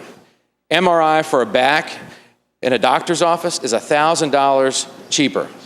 CTE for head and brain are $1,400 less expensive. Your constituent healthcare consumers are paying through their arm and legs and backs and brains. So what could be the objections? I've heard, just update the state medical facilities plan. Unfortunately, 2 administrations haven't done it. We have no guarantee that it would ever be done. So further study is in the same vein. We will lose the opportunity of meaningful reforms by punting to updating the plan, to punting to further study. There have been questions about the charity care provisions of all these bills, where the funds go. How are they satisfying those conditions placed on the COPN by the commissioner? This is what a certificate of public need looks like. I don't know, after we've talked about it so long, you might want to see what it looks like. It's a very valuable piece of paper. And on the back, it has a pretty extensive list of requirements and conditions. None of our bills would change that. We do have a robust safety net. We have always prioritized the safety net in our appropriations committee, whether it be free clinics or the health wagon, for example. There has to be an MOA with the Virginia Department of Health so that the monies from the charity care provisions, if not related to direct services, would go to the Virginia Healthcare Foundation or to free clinics. We're not making changes to that at all. The quality controls that Dr. Bannon referred to are also in this bill. The accountability is also present. There's been a lot of talk about how this bill and the others will put hospitals out of business, closed for business. If this were true, why would the COPN office approve any applications? Why would these other hospital systems have been applying for COPN? It's not logical. Notwithstanding those ominous television commercials, all hospitals are not afraid of this bill's reform. In fact, VCU may have a different perspective. Certainly HCA has a different perspective. And I'll just close with this, Mr. Speaker, ladies and gentlemen of the House. Fundamentally, should government dictate to private industry in this manner? If we want to protect the COPN hospital monopoly, then maybe they should be regulated by the State Corporation Commission. Today is the day to adopt meaningful reform and remove unelected bureaucrats from making decisions for medical providers, for our constituents, about what services should be offered and available in local communities. Mr. Speaker, I move that the bill be engrossed and passed to its third reading. Shall the bill be engrossed and passed to its third reading? As many as favor that motion will say. Somebody's talking. Gentleman from Virginia Beach, Mr. Stolle. Thank you, Mr. Speaker. We just engrossed House Bill 193. This bill is a subset of that bill and is redundant. Now that that bill has been engrossed, I ask that you fail to engross the bill and don't pass it on to its third reading. Shall the bill be engrossed and passed to its third reading? As many as favor that motion will say aye. Aye. Those opposed, no. No. Chair is in doubt. Many is not enough up.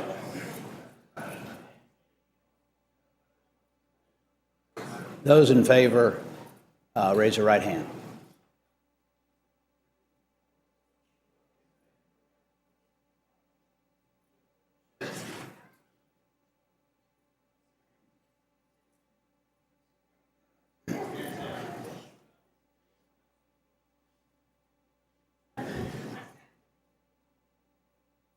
Those opposed, same sign.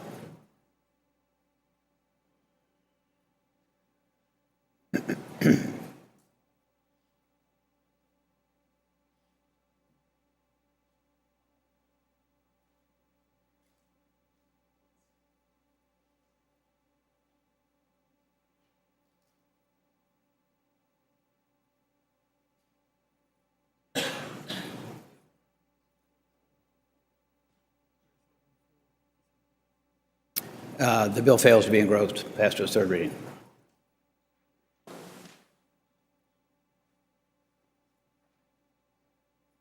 Clerk will continue the calendar.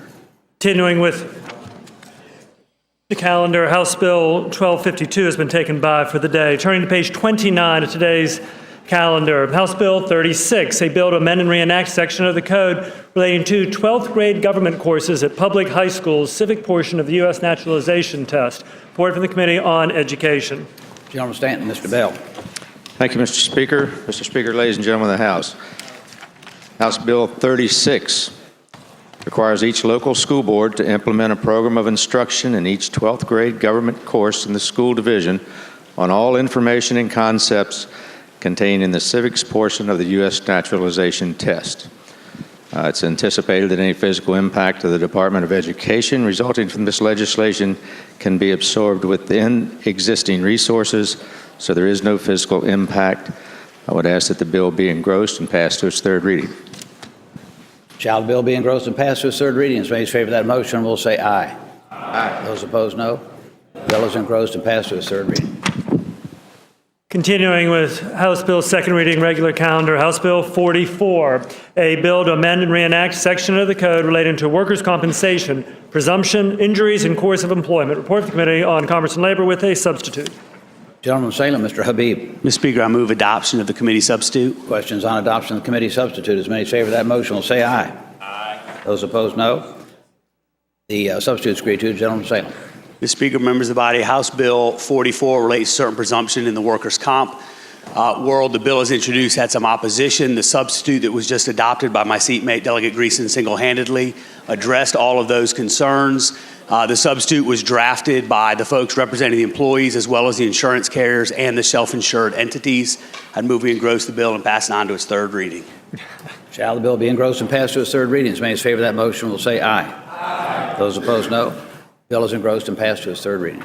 House Bill 46, a bill to amend the Code of Virginia relating to the establishment of the Early Education Workforce Committee. Report for the Committee on Education with a substitute. Gentleman from Loudon, Mr. Greason. Thank you, Mr. Speaker. Mr. Speaker, I move the committee substitute. Questions on adoption of the committee substitute? As many as favor that motion will say aye. Aye. Those opposed, no. The substitute is agreed to. The gentleman from Loudon. Thank you, Mr. Speaker. Mr. Speaker, ladies and gentlemen of the House, this is, I think this is an important issue as we have for years been talking about the effectiveness of early childhood education and whether or not the state should have a role and what that role should be in talking about early education in the Commonwealth. For years, Mr. Speaker, I've heard people say it's very helpful to have early education programs because children will be prepared to enter kindergarten and they'll be ready to learn when they get there. I've heard others say that investments in early education might not be as beneficial because by third grade or maybe even eighth grade, those benefits have dissipated. There's been a lot of discussion over the years on whether or not early education is beneficial, and I would argue it's time to answer some of those questions. So what this bill attempts to do is to answer questions and set up a committee, just like we did for the SOL Innovation Committee, of stakeholders that can come together and talk about the competency-based professional development of teachers coming out of college, articulation agreements between associates and bachelor degrees, licensure for members of the workforce for early education, alignment of existing professional development funding streams. Mr. Speaker, House Bill 46 is an opportunity for us to create a committee of stakeholders to get it right as it relates to early education. Mr. Speaker, I think this is a big opportunity for us here in the Commonwealth to learn more about the role of the Commonwealth in early education and establish us as a leader in that area. Mr. Speaker, I move that we engross the bill and pass it on to its third reading. Shall the bill be engrossed and passed to its third reading? As many as favor that motion will say aye. Aye. Those opposed, no. The bill is engrossed and passed to its third reading. Turning to page 30 of today's printed calendar, House Bill 57 has been taken by for the day. Next up, House Bill 66, a bill to amend the sections of the Code of Virginia relating to workforce development grants for earning certain workforce development training credits, new economy industry credential assistance training grants. Report for the Committee on Education with a substitute. And Mr. Speaker, there is a floor amendment to the committee sub. Gentlewoman from Bedford. Thank you, Mr. Speaker. I move the committee substitute. Questions on adoption of the committee substitute? As many as favor that motion will say aye. Aye. Those opposed, no. Substitute is agreed to. Thank you, Mr. Speaker. I ask that the floor amendments be reported. Clerk will report a floor amendment. Floor amendments to the committee substitute offered by Delegate Byron, two of them. Amendment number 1, on line 58, after the word all, on line 58, after the word all, strike gifts, grants, or donations from public or private sources, and insert monies appropriated by the General Assembly and from any other sources, public or private. Amendment 2, on line 102. Amendment 2, on line 102, after the word other, insert allowable. Gentlewoman from Bedford. Thank you, Mr. Speaker. On the amendments, they were technical in nature from Legislative Services and clarifying that the only cost that would be covered would be those that were allowed.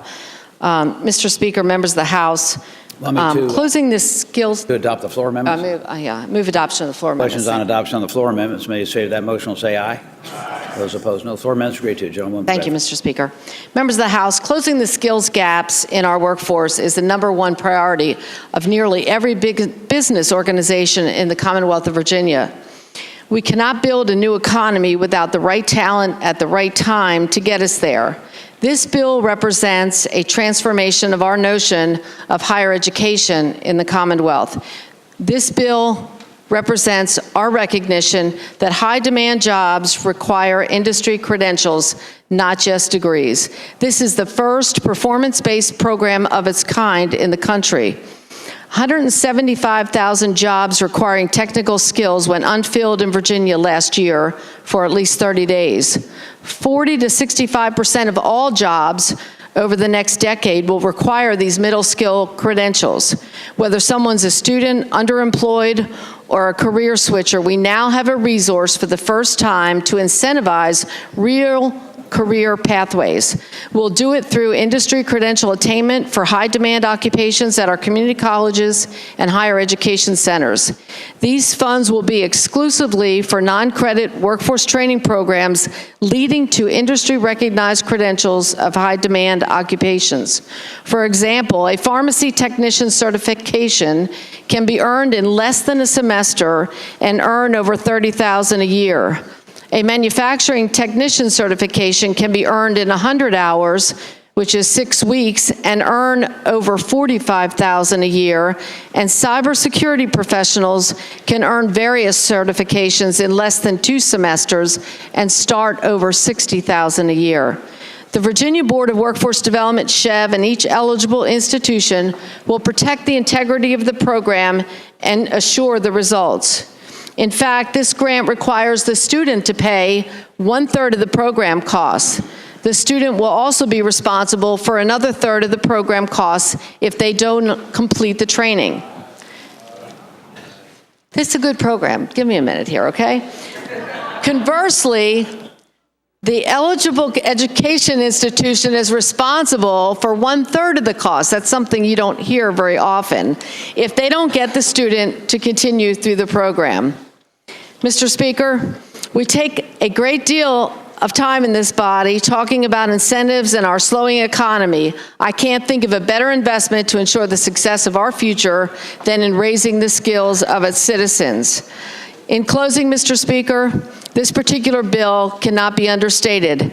This will fundamentally shift our higher education system and provide a clear career pathway for thousands of people that have none today. I truly believe, and the data shows, that the state that builds the most flexible and robust talent development system will win the jobs of the future. I want to win that competition. I know you do too. I want our citizens to enjoy the stability of independence, a career, and an economic opportunity. So I hope you'll join me in supporting this bill and engrossing it and moving it on to its 3rd reading. Shall the bill be engrossed and passed to its 3rd reading? As many as favor that motion will say aye. Aye. Those opposed, no. Bill is engrossed and passed to its 3rd reading. House Bill 234, a bill to amend and reenact several sections of the code relating to corporations, action without Board of Directors meeting. Report for the Committee on Commerce and Labor with a substitute. Gentleman from Fairfax, Mr. Sullivan. Thank you, Mr. Speaker. I move the committee substitute. Questions on adoption of the committee substitute? As many as favor that motion will say aye. Those opposed, no. Substitute's agreed to. The gentleman from Fairfax. Thank you, Mr. Speaker. Ladies and gentlemen of the House, HB 234 provides flexibility to non-stock corporations to take actions electronically by email if their articles of incorporation expressly so provide. The bill requires notice and safeguards for any board member who objects and prefers that a board meeting be held. I hope it will be the pleasure of the body to engross the bill and move it on to its third reading. Shall the bill be engrossed and passed to its third reading? As many as favor that motion will say aye. Those opposed, no. Bill is engrossed and passed to its third reading. Turning to page 31 of today's printed calendar, House Bill 264, a bill to prohibit certain local government practices that would require contractors to provide compensation or benefits beyond those required under state or federal laws. Report for the Committee on General Laws with an amendment. The gentleman from Virginia Beach, Mr. Davis. Thank you, Mr. Speaker. I move the committee amendment. The questions on adoption of the committee amendments. May as favor that motion will say aye. Those opposed, no. Committee amendments agreed to. Gentleman from Virginia Beach. Thank you. Mr. Speaker, we've seen this bill before. This is the bill that prevents localities from requiring that wages and benefits be paid higher than local or state and federal governments require as part of receiving a local government contract. I hope it's the pleasure of this body to engross the bill and pass it on to its third reading. Shall the bill be engrossed and passed to its third? The gentleman from Fairfax, Mr. Sickles. Just briefly speak to the bill, Mr. Speaker. Has the floor. If anyone ever wonders why our side would be opposed to bills like this, it's because the use of taxpayer money. Some people think, oh, we should get the lowest, race to the bottom, $7.25 hour to benefit our citizens. But, you know, we represent people over on our side, local governments that want to make sure that we have a middle class. You know, the middle class has taken a hit. Everyone knows that because we've been watching the most bizarre political season we've ever seen in the last year, and we have these populist candidates that are hitting a nerve with lower income people. People have seen their wages dry up. So as a value of the local government, we want to make sure we're not providing the lowest end jobs. If the voters think that's a bad idea, vote them out of office. But if they want to provide a little bit extra so we have a middle-class life or close to middle-class life, reject this bill. Thank you, Mr. Speaker. Let the record reflect resounding applause. Shall the bill be engrossed and passed to its third reading? As many as favor that motion will say aye. Those opposed, no. Bill is engrossed and passed to its third reading. House Bill 448, a bill to amend and reenact several sections of the Code of Virginia relating to the Chesapeake Bay Watershed Nutrient Credit Exchange Program. Report for the Committee on Agriculture, Chesapeake, and Natural Resources with a substitute. The gentleman from Colonial Heights, Mr. Cox. Mr. Speaker, I move adoption of the committee substitute. Questions on adoption of the committee substitute. As many as favor that motion will say aye. Those opposed, no. Substitutes agreed to. Gentleman from Colonial Heights. Thank you, Mr. Speaker. In 2005, a lot of you know we created the Nutrient Exchange Program and established the Watershed General Permit. What this bill does is it particularly tries to address some new and expanding industries that are having trouble getting that nutrient credit. It does and primarily allows the creation of additional nutrient credits on land owned or under contract by increasing existing non-point source controls on that land. It also works in conjunction with Executive Order 52 to try to help some of these expanding businesses while protecting the Bay get some of these long-term credits. So with that, Mr. Speaker, I hope it would be the pleasure of the House to engross the bill and pass it to its third reading.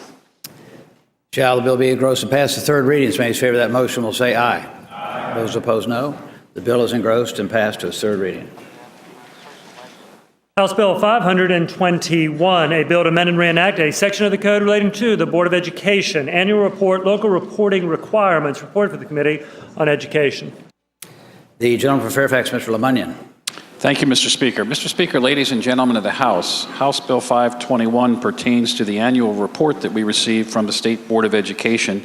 It adds additional provisions to what should be included in that report, to include a complete listing of all the reports that we receive from our local school divisions, either required by the state or the federal government. This will give us an opportunity to measure the amount of paperwork and red tape that we burden our local school divisions with. Mr. Speaker, the arguments in favor of this bill are so compelling that even Delegate Cole, who was the lone no vote in committee, tells me he will be changing his vote to yes. Thank you. I hope it be the pleasure of the body to engross the bill and pass it on to its third reading. Shall the bill be engrossed and passed to its third reading? As many as favor that motion will say aye. Aye. Those opposed, no. No. The bill is engrossed and passed to its third reading. Turning to page 32 of today's printed calendar, House Bill 565, a bill to amend various sections of the Code of Virginia relating to public charter schools. Report for the Committee on Education with a substitute. Gentleman from Prince William, Mr. Lingenfelter. Yeah, Mr. Speaker, I move the committee substitute. Questions on adoption of the committee substitute. As many as favor that motion will say aye. Aye. Those opposed, no. Substitutes agreed to. The gentleman from Prince William. Thank you, Mr. Speaker. Mr. Speaker, House Bill 565 makes several changes in the provisions for the establishment and operation of charter schools in Virginia. Let me highlight a few points and then try to move this on. I know we've been here a long time. We've heard a lot of debates, so I don't want to trespass on the House's time. Here are some key points. Between lines 79 and 99, you'll see that it consolidates and clarifies provisions related to the applicability of state and federal laws and regulations. That's things like FOIA, non-discrimination, student accountability, and assessment requirements, and so forth. From lines 161 to 256 of the substitute provides more details in terms of what must be in a charter application and lists 32 items that the application must contain. That's important because under the current law, it's not that clear, and it makes it difficult on localities to understand what is in the application. If you go to lines 100 to 160, this addresses the charter contract. Again, in the current statute, this is sort of muddled, and so we've provided some very good framework here, including detailed performance points and targets.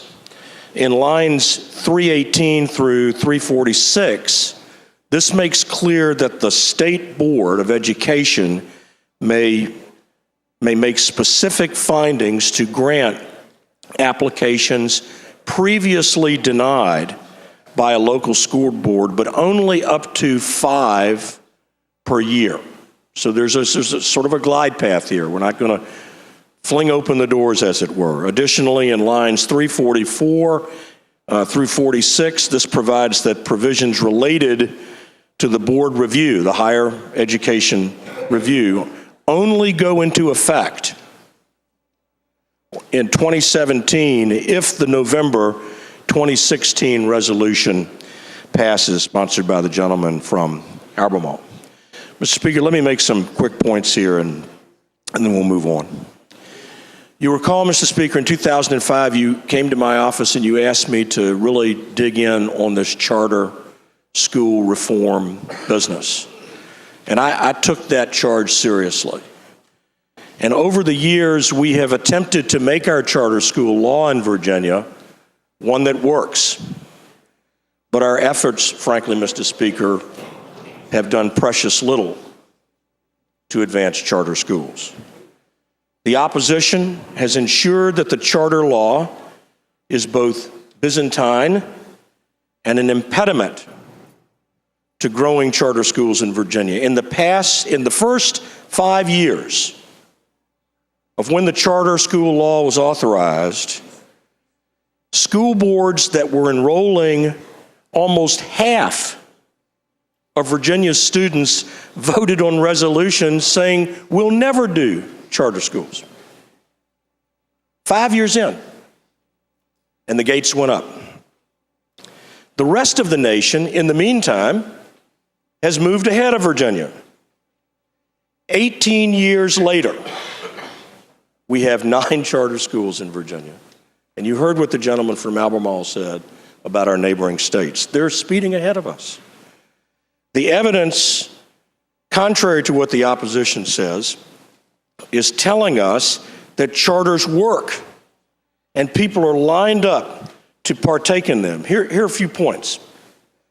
Charter schools provide more educational time and one-on-one time than other public schools do.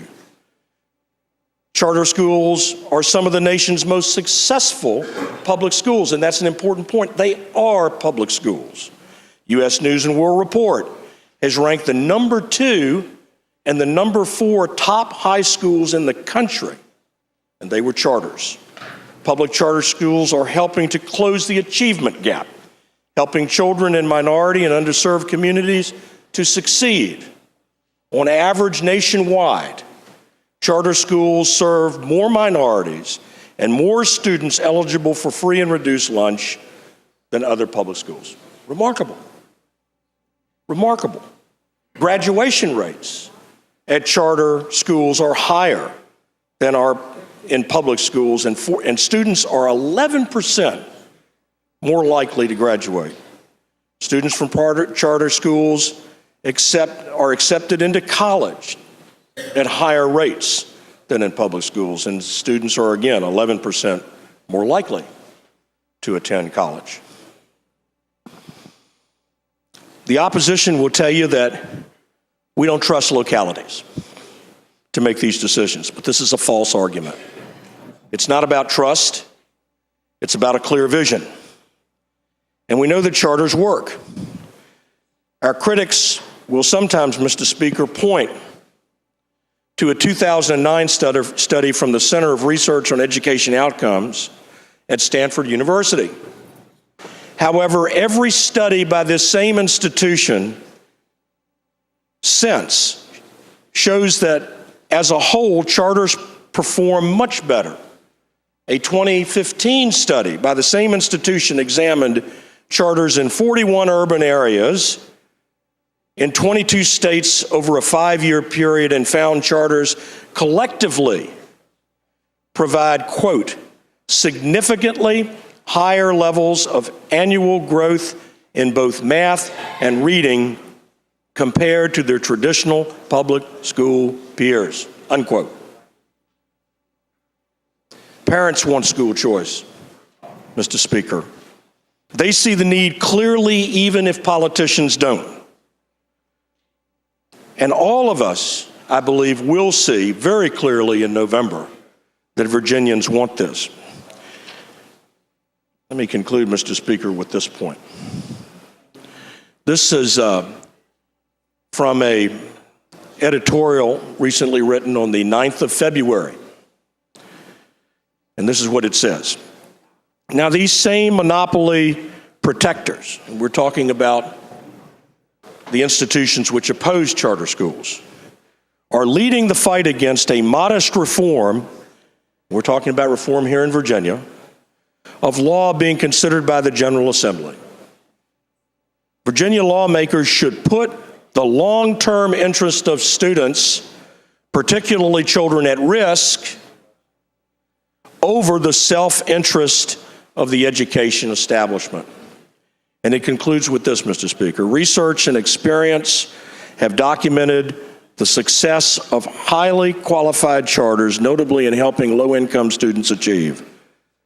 States that have put in place muscular, authorizing systems with proper oversight have produced the most effective charter schools, and not the tunnel vision of school districts wanting to protect their turf should guide the decision-making of lawmakers in Virginia. You know who wrote that?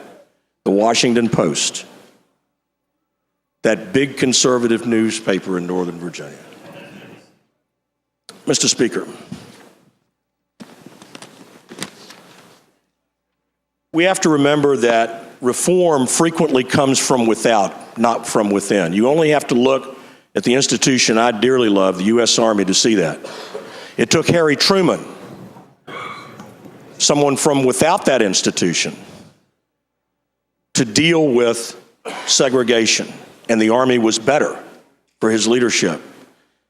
The Army changed its complete instructional methods in the 1970s to tasks, conditions, and standards.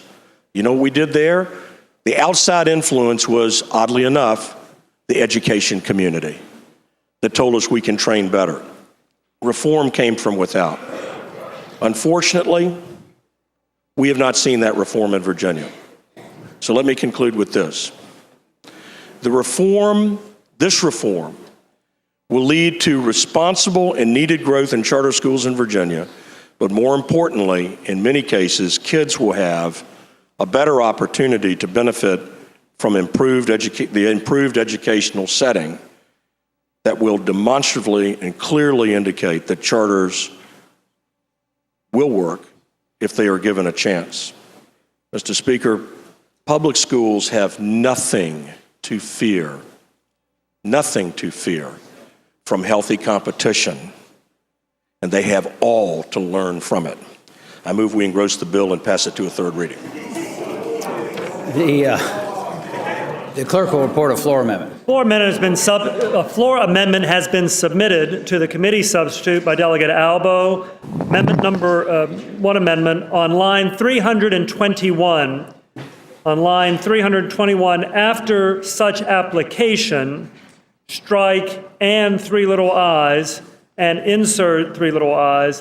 The Commonwealth or the public charter school applicant will pay for the construction of such public charter school, and little 4, it continues. Mr. Speaker. Mr. Albo. I recognize the gentleman from Fairfax, Mr. Albo. Does the gentleman have a parliamentary inquiry? Or? Point of order, Mr. Speaker. Gentleman has the floor.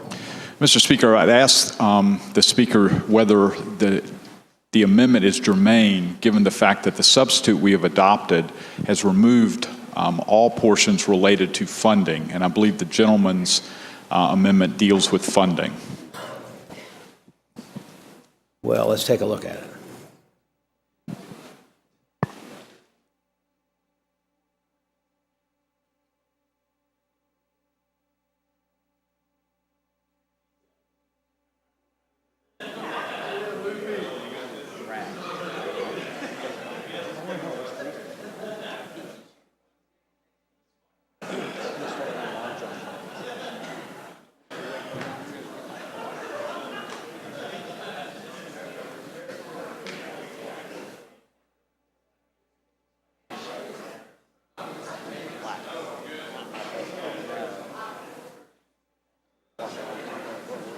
Oh, yeah. Use it all the time.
Yeah.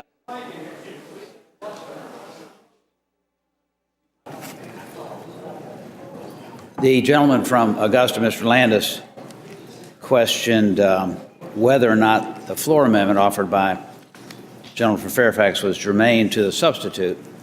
And if you look in the substitute on lines 252, 253, there's language in the substitute about funding the school, how the budget, what the budget is going to be, how it's going to be. And basically what the gentleman from Fairfax's inartfully drawn amendment says is that the decision of who's going to pay for the school, whether it be the Commonwealth or the charter group, needs to be one of the ingredients of this study. So I'm going to rule this germane. Questions on adoption? Mr. Speaker. Gentleman from Fairfax. May I speak to my amendment, please? Thought you already had. Okay, go ahead. Mr. Speaker, members of the House, I love charter schools. In fact, we have arguably the best charter school in all of the country in Fairfax County, the Thomas Jefferson High School for Science and Technology. My problem with this whole concept is who's going to pay for it. I have spent 5 years working with a number of elected leaders in Northern Virginia to get the money to renovate my high school, and the gentlelady from Alexandria's high school, also West Springfield High School. They didn't it cost $70 million to renovate a school. The thing's 50 years old. It looks exactly the same as when I was there. And they didn't have the money. And it took us 5 years to get up to the queue, and finally in the fall, we're going to be able to get it renovated. The problem I have with the concept of this charter school is not that I don't like charter schools, but I want to know who's going to pay for it. What this talks about here on line 318 is the system and the way the bill is implemented. So a local school board first gets the application. If they say no, they can essentially appeal to the State Board of Education. The State Board of Education has to make some findings. All I want them to do is make the finding that either the Commonwealth or the public charter school itself is going to pay for construction. I'm not asking a whole lot. I didn't say operation, right? Because what happens is the state money goes to the county and it follows the kid. So the kid goes from a public school, goes to a charter school, that money will follow the kid. The problem is the construction. And if you had the state say, Fairfax County citizens, we want you to have a new high school, then you're asking Fairfax County citizens to pay $70 to $90 million for a school they don't even want. So I don't really think that this is much to ask, and all we're asking is that when the Commonwealth Board of Education approves the school, they approve it by having the funding either paid by the state or paid by the public charter applicant. I hope it be a pleasure to the House to adopt the floor amendment. Mr. Speaker. The delegate from Loudoun, Mr. Greason, speaking to the floor amendment. Yes, sir, Mr. Speaker. Mr. Speaker, I apologize. Could the clerk record the floor amendment again? It went quickly and then I lost track of it. Would that be okay, Mr. Speaker? Clerk will repeat the floor amendment. Floor amendment offered by Delegate Albo to the committee substitute on line 321, after the word such application, strike and, then after the three little I, insert the Commonwealth or the public charter school applicant will pay for the construction of such public charter school, and little 4 picks up what's existing text. Mr. Speaker, would the gentleman rise for a question regarding the floor amendment? Gentleman from Fairfax. Will the gentleman yield? I yield. Gentleman yields. Thank you, Mr. Speaker. Mr. Speaker, I'd ask the gentleman, as he wrote the floor amendment, I totally understand what he's getting at, but a lot of the charter schools will be in existing buildings or in other buildings, and he's only talking about the construction of a building. I would ask the gentleman if that is his primary concern, because it could be a lot of money to just renovate an old space and or occupy an existing building, and the floor amendment is very narrowly drawn to just construction. I'd ask the gentleman if he could articulate his opinion on renovation or occupation of another building. Tell the gentleman I probably, if I had more time, would have put renovation in there also. I mean, I thought this was going to be in the bill. From what I heard, I thought this kind of concept was going to be in the implementation bill. But when I got here today and I read it, I didn't see it. So it might not be all-encompassing, but it gets it in the paper so that when this bill moves forward, people can maybe change construction and expand it if needed. Mr. Speaker, would the gentleman yield for an additional question? Will the gentleman yield? I yield. Thank you, Mr. Speaker. Mr. Speaker, I'd ask the gentleman if he might be okay that we would look at a broader floor amendment, because, Mr. Speaker, I think the gentleman's floor amendment as it stands right now will cause almost all charter schools to fail at the state level, since the state is automatically saying that they either have to pay for it, or if the entity creating the charter school isn't willing to pay for it, the state would have to pay for it. So, Mr. Speaker, I'm going to vote against this, but I'd ask the gentleman if he would consider withdrawing his floor amendment and then addressing it in a different fashion. Mr. Speaker, I will be happy to agree to let the bill go by today for the day, and we can find a better way to write what we want, but I don't want to withdraw my amendment. I thank the gentleman. Mr. Speaker. Prince William, Mr. Marshall. Would the gentleman from Fairfax resume the floor for a question? Will the gentleman yield? I yield. Yields. Mr. Speaker, the gentleman's amendment, as you described, was inartfully drawn. Is it possible under this amendment, since you talk about the construction either must be paid for by the state or the petitioner, could a charter school applicant use an existing building, because it seems to be precluded that the only option they have is to construct a building by themselves or for the state to construct a building? It seems to exclude the possibility that maybe they have a church that they can use, or some other public, some other building that they can use for a school that they don't have to construct. Mr. Speaker, I don't think my amendment precludes that. If there's no construction needed, the amendment, the finding you wouldn't have to make that finding. If the public charter is going to provide and pay for the building, then they have paid for the construction and would meet this criteria. Further question? The gentleman yield. I yield. The gentleman yields. I don't have the amendment in front of me. I had to listen. It seems that by not allowing a petitioner to use an existing building, which they've leased or purchased under other circumstances, the only option the gentleman's amendment is allowing is that a building must be constructed either by state money or by the petitioner. The answer to the gentleman, I don't think that's what it says. The amendment says the Commonwealth or the public charter school applicant will pay for the construction of such public charter school. If there's no construction, then they don't have to pay for it. Mr. Speaker, one more question.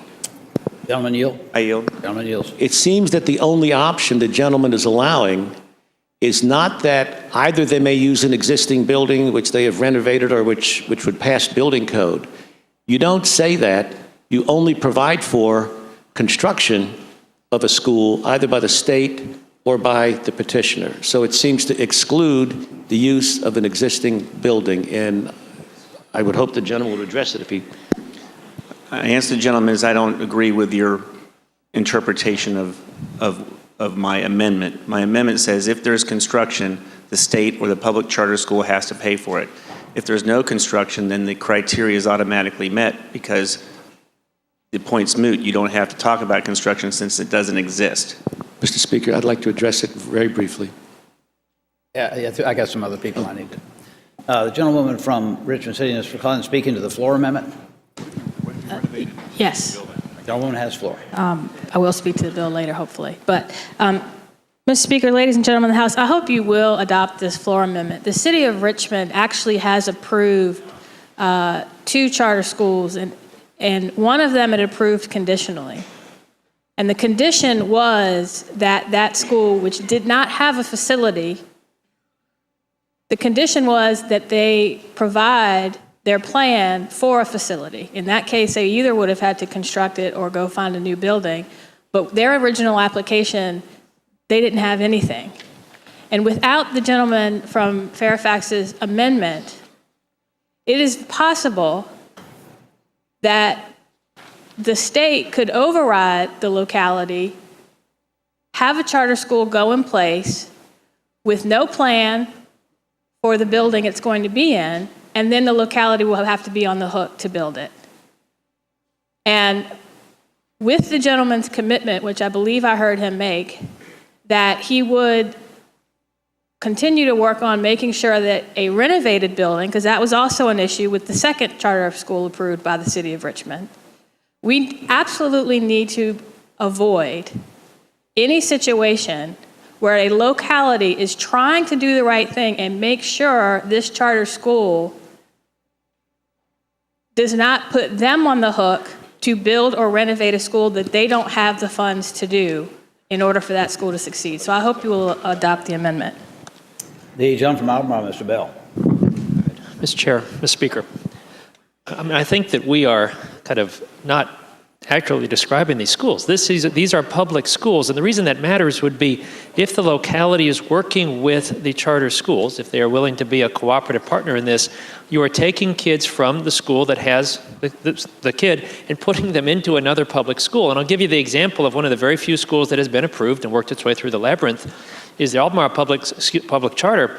They were in the basement of the existing public school because the public school system recognized that if you take 50 of their neediest and hardest to work with kids, you're taking them out of one place and putting them into another place. Now, if you are in an expanding school district, if more students are coming in every year like Loudoun County, you are saving the school district from building. If you are in a school district that is staying steady or shrinking like other parts of the state, you are again providing a service and they have the buildings already. In either case, this is just a different way for public schools to provide public education to public school students. I hope that we will reject the gentleman's amendment and allow this bill to go forward. Thank you. The gentleman from Prince William, Mr. Marshall. Mr. Speaker, I would be more comfortable if this amendment indicated that a petitioner charter school could use an existing building. But this, again, by not addressing and not granting authority to do that, the silence seems to me to argue that there is no authority to use an existing building.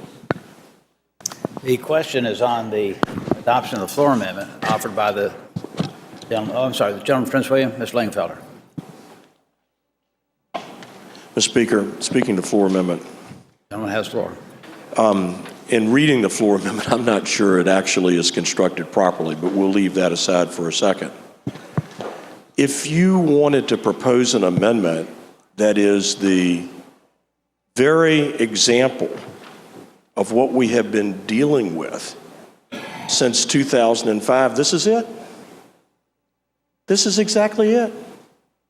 We have seen step after step after step to try to take charters off the table. And so I'm not surprised the gentlewoman from Richmond is supportive of the amendment. I'm not sure she'd vote for the underlying bill. But I have to tell you, this is what we've seen. So I would ask you respectfully to reject the amendment. Let this bill go forward. And if the gentleman still has concerns, I'm happy to work with him. We still have a way to go. But I do not believe this amendment is at all helpful, and I would ask you to defeat it. Questions on adoption of the floor amendment offered by the gentleman from Fairfax. Delegate Asano, did you want to speak? Okay. Questions on adoption of the floor amendment. As many as favor adoption of the floor amendment will say aye. Aye. Those opposed, no. No. Are enough up.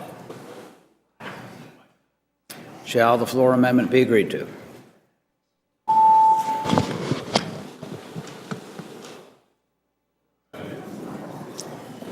Clerk will close the roll. Ayes 66, noes 28. Ayes 66, noes 28. The amendment is agreed to. The question before us is the engrossment past third reading. Gentleman from Virginia Beach, Mr. Davis. Thank you, Mr. Speaker. Speaking briefly to the bill. Thank you. Thank you. I just want to clarify just in my mind what this bill is. This bill is not about do we want charter schools or not. That's HB 3. That's going to maybe pass next week. It'll go to the voters. Who knows what the voters do.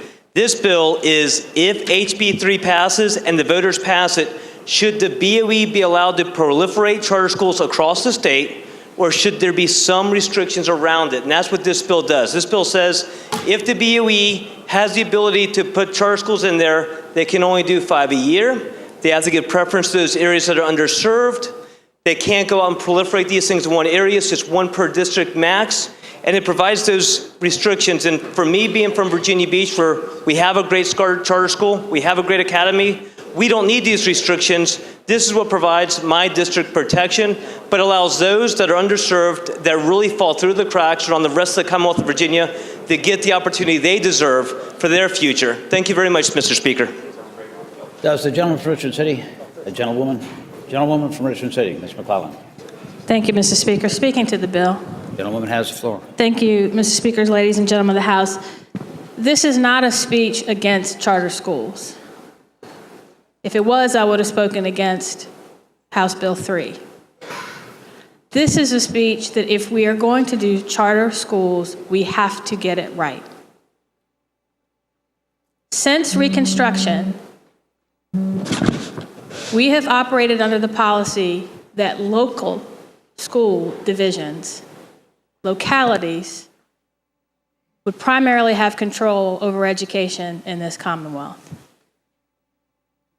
The only time we have strayed from that was during massive resistance,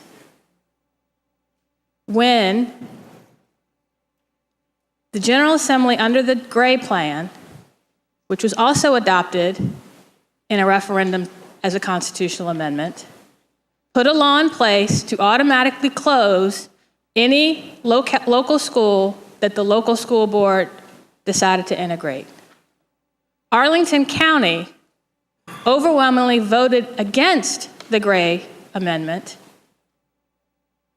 And when the Arlington local school board was going to integrate their schools, the General Assembly abolished the school board and appointed their own, who then closed the schools altogether.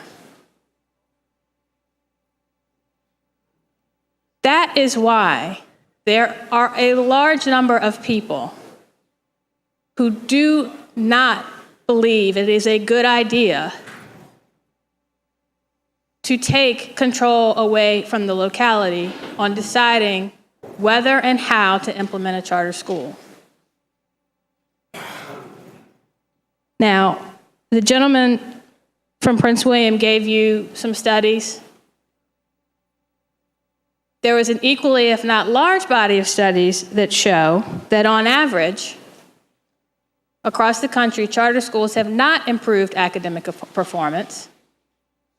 And I would note the charter school here in the city of Richmond failed to be accredited this year. So they're not improving outcomes for their students. This body of research has also shown that what charter schools have done is there's a significant risk, and in many areas, that risk has borne out, of increased segregation on the basis of race and ethnicity, income, and special education. These studies have shown a strong link between school choice programs and an increase in segregation, that the risk of segregation is a direct reflection of the design of the school choice program. Not choice in and of itself, but how it was implemented.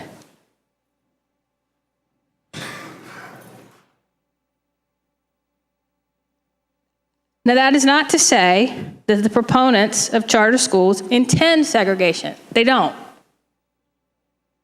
They don't. But one such study said it takes a lot of care through targeted funding and oversight to mitigate the pressures that lead to yet more segregation. It is important, whatever the motivation, that government does not exacerbate the problem of segregation by ignoring the unintended consequences of its policies. Otherwise, you risk an even further divided public education system. Now, again, Richmond twice has voted to have a charter school. And both times, once unconditionally, once with a condition.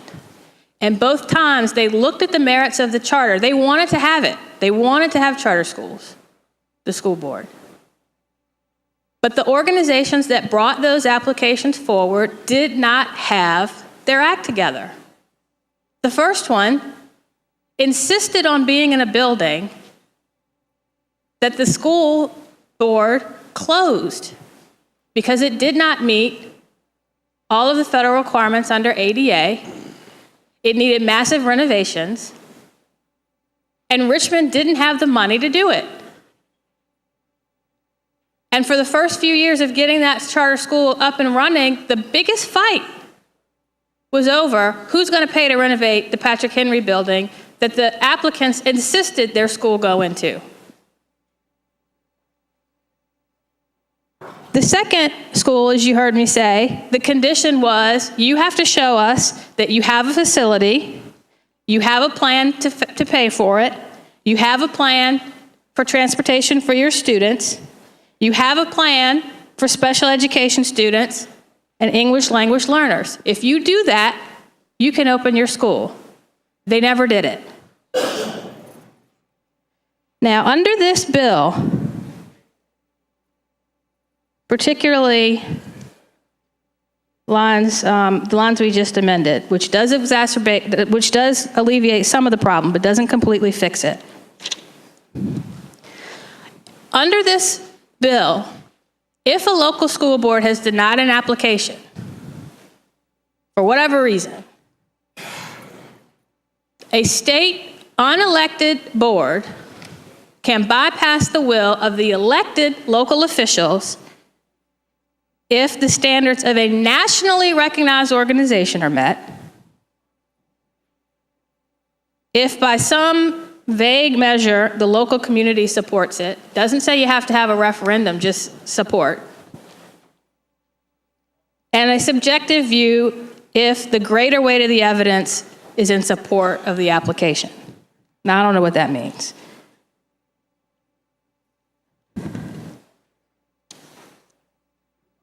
There is a reason why, if we don't get this right, we will make problems in our existing public schools, in our school systems, worse. The proponents of charter schools always talk about, this is about competition. Competition is good. A little competition will do the schools good. 2 points. Competition works in a completely free market. We don't have a free market in education when the Commonwealth of Virginia places its thumb on the scale and hampers all the other public schools because we don't give them the resources they need to meet all of the needs of their students. We tie their hands way more than we tie the charter schools. Charter schools can pick who they take. Other public schools can't. And education is not a commodity. Our Constitution has promised every child in Virginia a free, high-quality public education. Our number one priority should be to look at if we have local school divisions and local public schools that aren't meeting up to that promise, let's get in that school and fix it. Not take some of those students who are lucky enough to win a lottery to go into a charter school. Ms. Speaker, again, the voters may very well decide that they want charter schools. But this bill is putting the cart before the horse and is going to implement those charter schools in a way that are not going to address the needs of all of our children, but could very well do what has happened in New York and Louisiana and some other states and make our school divisions even more segregated than they already are today. Thank you. Mr. Speaker? The gentleman from Augusta, Mr. Landis. Mr. Speaker, speaking to the bill. The gentleman has the floor. Mr. Speaker and ladies and gentlemen of the House, I just want to correct a few things or impressions I believe the gentlelady from Richmond has given the House. This is not about segregation. In fact, Mr. Speaker, I believe that the lady is close to have crossed the line from the standpoint of what this Education Committee dealt with and how we've approached this legislation. This is a revision to our current statutes related to charter schools.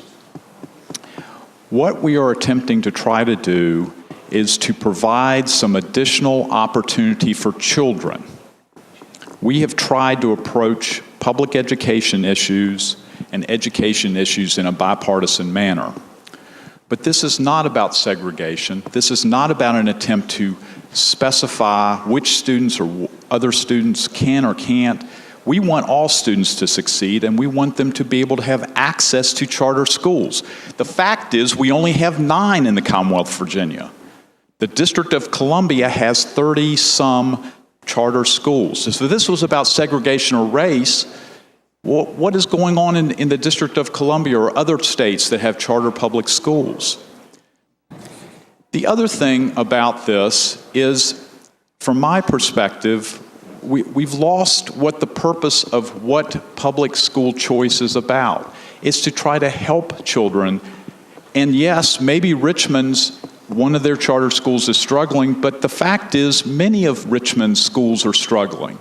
Many of Petersburg's schools are struggling. Many schools in rural areas are struggling. In fact, in Stanton, there are schools that are struggling. In Waynesboro, in the areas that I have represented or in the regions that I represent, there are schools that are struggling.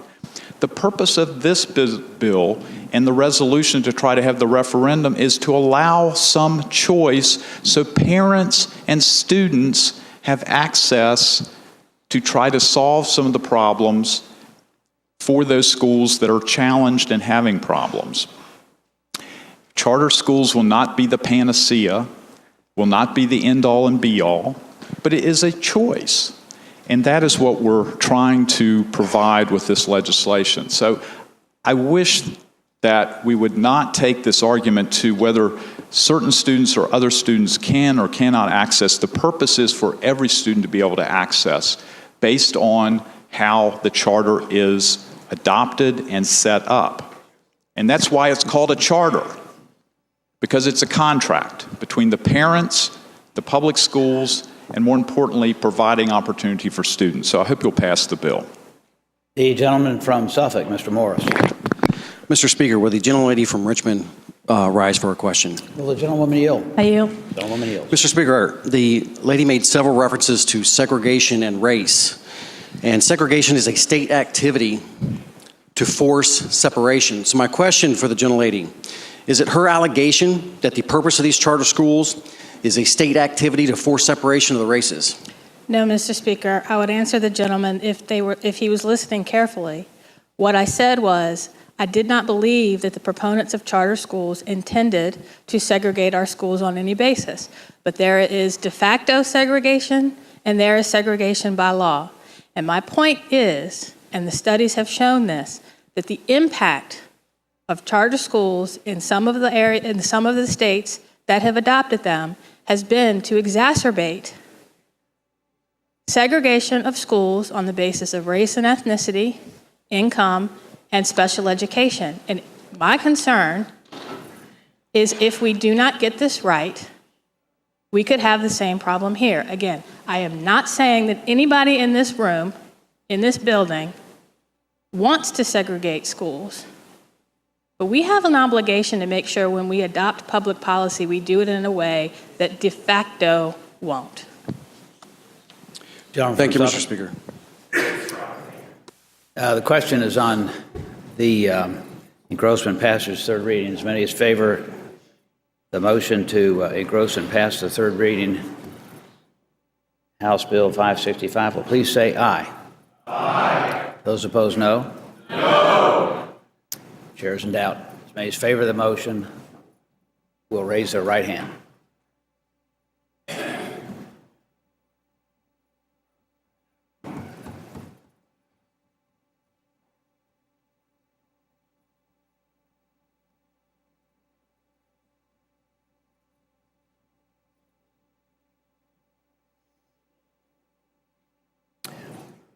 Those opposed, same sign.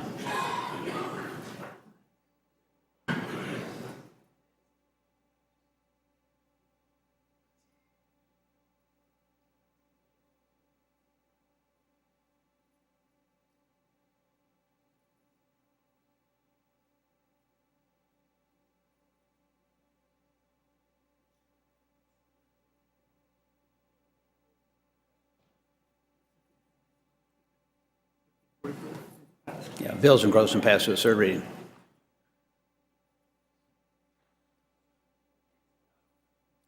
Clerk will continue. Continuing with the calendar, House Bill second reading, regular calendar, page 32 of the printed version, House Bill 584, a bill to prohibit the feeding of deer in Blacksburg. Or for the Committee on Agriculture, Chesapeake, and Natural Resources with a substitute.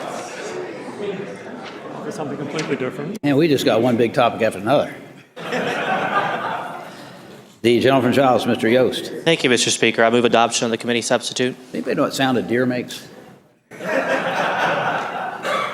Questions on adoption of the committee substitute. Those in favor of that motion will say aye. Aye. Those opposed, no. Substitutes agreed to. The gentleman from Giles. Thank you, Mr. Speaker. The substitute for House Bill 584 allows localities to adopt an ordinance to prohibit the feeding of deer. Any such ordinance would not apply to agricultural, commercial, non-commercial, or residential activities. I hope it will be the pleasure of the body to engross the bill and pass it to the third reading. Shall the bill be engrossed and passed to its third reading? Those in favor of that motion will say aye. Aye. Those opposed, no. Bill is engrossed and passed to its third reading. House Bill 659, a bill to amend and reenact a section of the code relating to high school health education programs, training, and education on relationships. Report for the Committee on Education with a substitute. Gentlewoman from Fairfax, Ms. Fillercorn. Thank you, Mr. Speaker. I move the committee substitute. Questions on adoption of the committee substitute. As many as favor of that motion will say aye. Aye. Those opposed, no. Substitutes agreed to. Gentlewoman from Fairfax. Thank you, Mr. Speaker. Ladies and gentlemen, HB 659 will ensure high school family life education curriculum offered by a local school division to incorporate age-appropriate elements of effective and evidence-based programs on the prevention of dating violence and domestic abuse. Over the past few years, we've seen an unprecedented effort on both sides of the aisle to advocate for victims of abuse, domestic violence, and campus sexual assault. Passage of HB 659 will take an important step forward in building a safer and healthier educational environment for our students. Hope it will be the pleasure of the body to engross the bill and pass it on to its third reading. Shall the bill be engrossed and passed to its third reading? As many as favor of that motion will say aye. Aye. Those opposed, no. The bill is engrossed and passed to its third reading. Turning to page 33, printed calendar, House Bill 678, a bill to amend and reenact several sections of the code relating to the Department of Criminal Justice Services, teacher licensure, human trafficking training. Report for the Committee for Courts of Justice. Gentleman from Chesapeake, Mr. Leftwich. Thank you, Mr. Speaker. Move the committee substitute. Questions on adoption of the committee substitute. As many as favor of that motion will say aye. Aye. Those opposed, no. Substitutes agreed to. Gentleman Thank from you, Mr. Chesapeake. Speaker. Ladies and gentlemen of the House, House Bill 678. Its description is a bit misleading now after going through courts of justice and education. The element that deals with teacher licensure and training has been stripped out. So what this bill does now is it requires training for law enforcement in the signs and symptoms of human trafficking. I hope it's the pleasure of the body to engross the bill and pass it to its third reading. Shall the bill be engrossed and passed to its third reading? As many as favor of that motion will say aye. Aye. Those opposed, no. The bill is engrossed and passed to its third reading. House Bill 749, a bill to amend and reenact section of the code relating to school service providers. Report for the Committee on Education with a substitute. Gentleman from Loudon, Mr. Greason. Thank you, Mr. Speaker. I move the committee substitute. Questions on adoption of the committee substitute. As many as favor of that motion will say aye. Aye. Those opposed, no. The substitute agreed to. The gentleman from Loudon. Thank you, Mr. Speaker. Mr. Speaker, this is, I think, the third of bills today that dealt with the student privacy bill that we passed last year. Clearly, that bill needed to have some improvements to it. This bill before you, House Bill 479, updates the personal profile of a student. It adds language about what targeting advertising means. It deletes, it addresses the situation when a contract ends and the service provider must delete student information. And lastly, Mr. Speaker, it enables service providers to do a few more things with the information, like diagnose a school service or provide recommendations to the school on how to improve the service. Mr. Speaker, I think this is an improvement over last year's legislation, and I move that we engross the bill and pass it on to its third reading. Shall the bill be engrossed and passed to its third reading? As many as favor of that motion will say aye. Aye. Those opposed, no. The bill is engrossed and passed to its third reading. Continuing with the calendar, House Bill 786 has been taken by for the day, as has on page 34, House Bill 895 by for the day. accordingly. Next up, House Bill 930, a bill to amend and reenact sections of the code relating to the Virginia Public Procurement Act, procurement of information technology goods and services, contractual liability. Report for the Committee on General Laws. The gentleman from Virginia Beach, Mr. Davis. Thank you, Mr. Speaker. House Bill 930 allows vendors to compete for RFPs that deal with information technology services with local governments without having to discuss their ability to accept unlimited liability. Then local governments can sit down with them if they're interested in their response and negotiate the liability required for those at that time. I hope it's the pleasure of this body to engross the bill and pass it on to its third reading.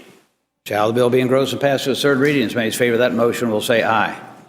Those opposed, no. Bill's engrossed and passed to its third reading. House Bill 936, a bill to amend and reenact a section of the code relating to certain students with limited English proficiency, standard diplomas, credit accommodations. Reported for the Committee on Education with a substitute. Gentleman from Charlottesville, Mr. Toscano. Thank you, Mr. Speaker. I move the committee substitute. Questions on adoption of the committee substitute. As many as favor that motion will say aye. Aye. Those opposed, no. Substitute's agreed to. The gentleman from Charlottesville. Thank you, Mr. Speaker. Ladies and gentlemen of the House, House Bill 936 provides some additional flexibility to school divisions and how they work with ELL students and help them receive a diploma. Under the bill, the Board of Education will provide additional options to divisions for alternative testing formats for students with limited proficiency to make sure that they can graduate and not drop out and lose an opportunity to become productive adults in society. I move that the bill be engrossed and passed on to third reading. Gentleman from Loudoun, Mr. Greason.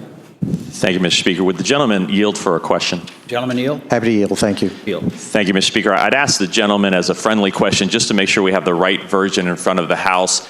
I know that there was some confusion coming out of subcommittee and then out of full committee as it relates to the definition of narrowly failing, and then there was a comma as defined by the board. The version that's in front of us, I'd ask the gentleman, could he explain, did that amendment make it to the floor today? Well, I've been told that that amendment did make it to the floor today, but if it didn't make it to the floor, we need to amend the bill on the floor because it was supposed to be reported out with the substitute, and the last line in the substitute is supposed to say, narrow margin as determined by the board. Because I know that that was a huge issue for the committee, and that's why we included it. They suggested looking at line 78. Thank you, Mr. Speaker. I thank the gentleman. Thank you. Shall the bill be engrossed and passed to its third reading? Many in favor of that motion will say aye. Those opposed, no. The bill is engrossed and passed to its third reading. Continuing with the calendar, House Bill 977 is taken by for the day. Continuing with the calendar, House Bill 1061, a bill to amend and reenact several sections of the code relating to the expulsion of students and the referral of students to a local law enforcement agency. Report for the Committee on Education with an amendment. Mr. Speaker. I'm sorry, Mr. Speaker. I rise for a motion. Thank you, Mr. Speaker. And I meant to do this during morning hour. I apologize to the body. Could this bill go by for the day? I did communicate with the patron. I did not get a chance to do it in the morning hour, but if this could go by for the day. House Bill 1061. Yes, sir, Mr. Speaker. Without objection. Thank you.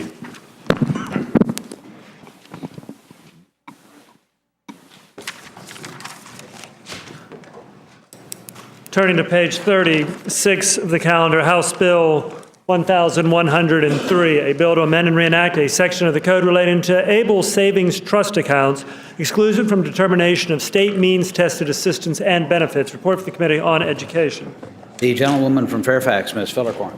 Thank you, Mr. Speaker. Ladies and gentlemen, HB 1103 amends last year's disability legislation, the ABLE Act. Under federal ABLE Act, ABLE balances are exempted from benefit means testing. This legislation would simply clarify that the state means testing would not apply to ABLE account holders. Hope it will be the pleasure of this body to engross the bill and pass it on to its third reading. Shall the bill be engrossed and passed to its third reading? As many as favor that motion will say aye. Aye. Those opposed, no. The bill is engrossed and passed to its third reading. House Bill 1115, a bill to amend the Code of Virginia relating to zebra mussels education program. Report for the Committee on Agriculture, Chesapeake, and Natural Resources with amendments. Gentlewoman from Fairfax, Ms. Corey.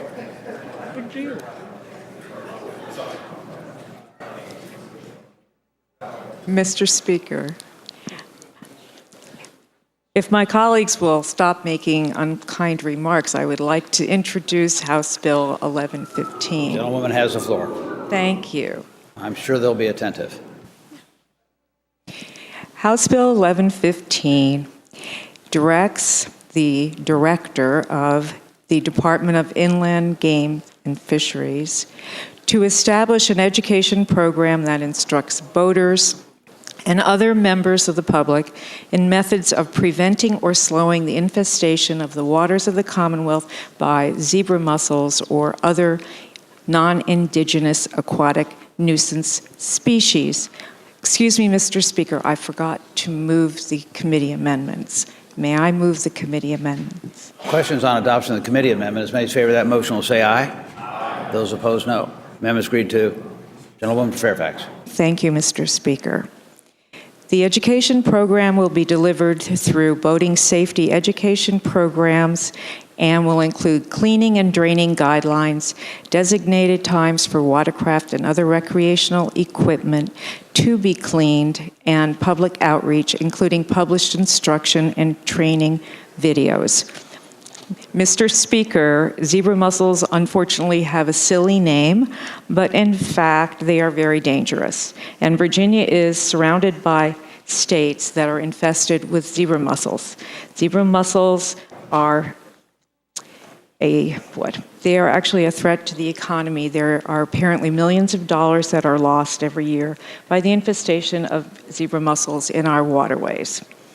And the bill that I have proposed comes from the recommendations of the Virginia Invasive Species Management Plan adopted in 2012.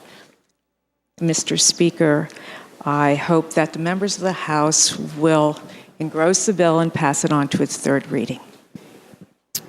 Could I get the House to come to order a little bit, please? Shall the bill be engrossed and passed to its third reading? As many as favor that motion will say aye. Aye. Those opposed, no. Bill is engrossed and passed to its third reading. Turning to page 37 of the printed calendar, continuing a second reading regular calendar, House Bill 1132, a bill to amend and reenact a section of the code relating to school principals, incident reports, report of the Committee on Education. The gentleman from Loudoun, Mr. LaRocque. Thank you, Mr. Speaker. This bill seeks to amend the Code of Virginia relating to school principals and incident reports.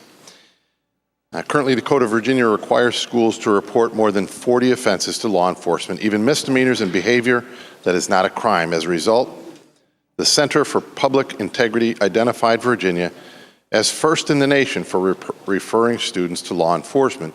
The purpose of this bill is to reduce the criminalization of low-level misbehavior that should be handled at the school level.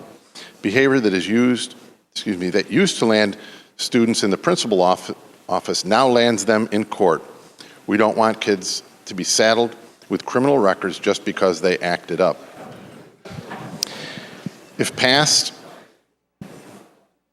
we would continue to require mandatory reporting of potential felony incidents, but we would remove all misdemeanor and behaviors that are not crimes from the mandatory reporting requirement, allowing educators to exercise their professional judgment about when to bring in law enforcement for minor offenses.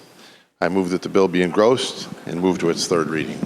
Mr. Speaker. Gentleman from Prince William. Mr. Speaker, I have a motion. Beg your pardon? I have a motion. Can we take this bill by for the day? Without objection? By for the day. Mr. Speaker.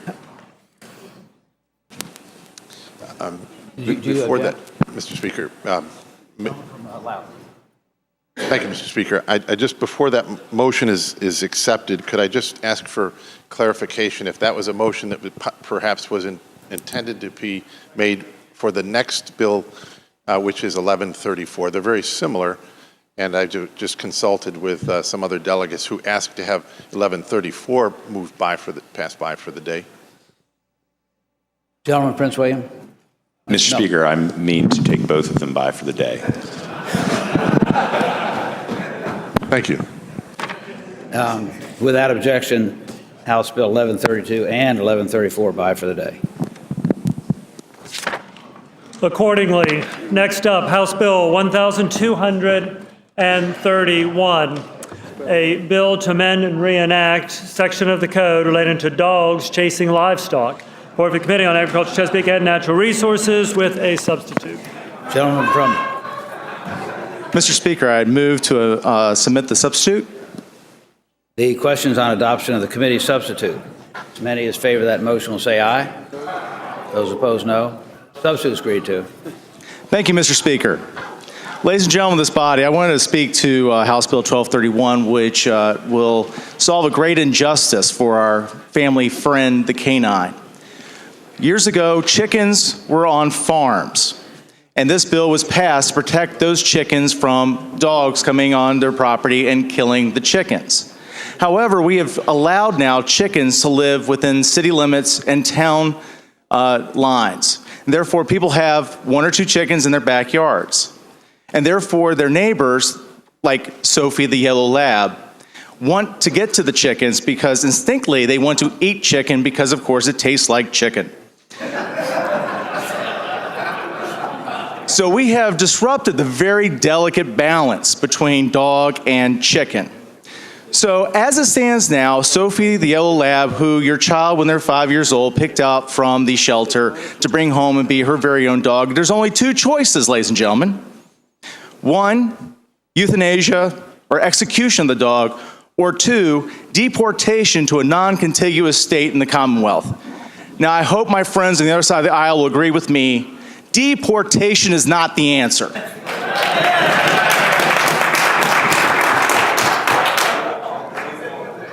So, ladies and gentlemen, what this does, it gives a court 2 additional options. Option 1, the dog can be maintained in they have to put up a fence, they have to put a microchip in the dog to ensure the dog does not get loose and once again roam free to kill chickens.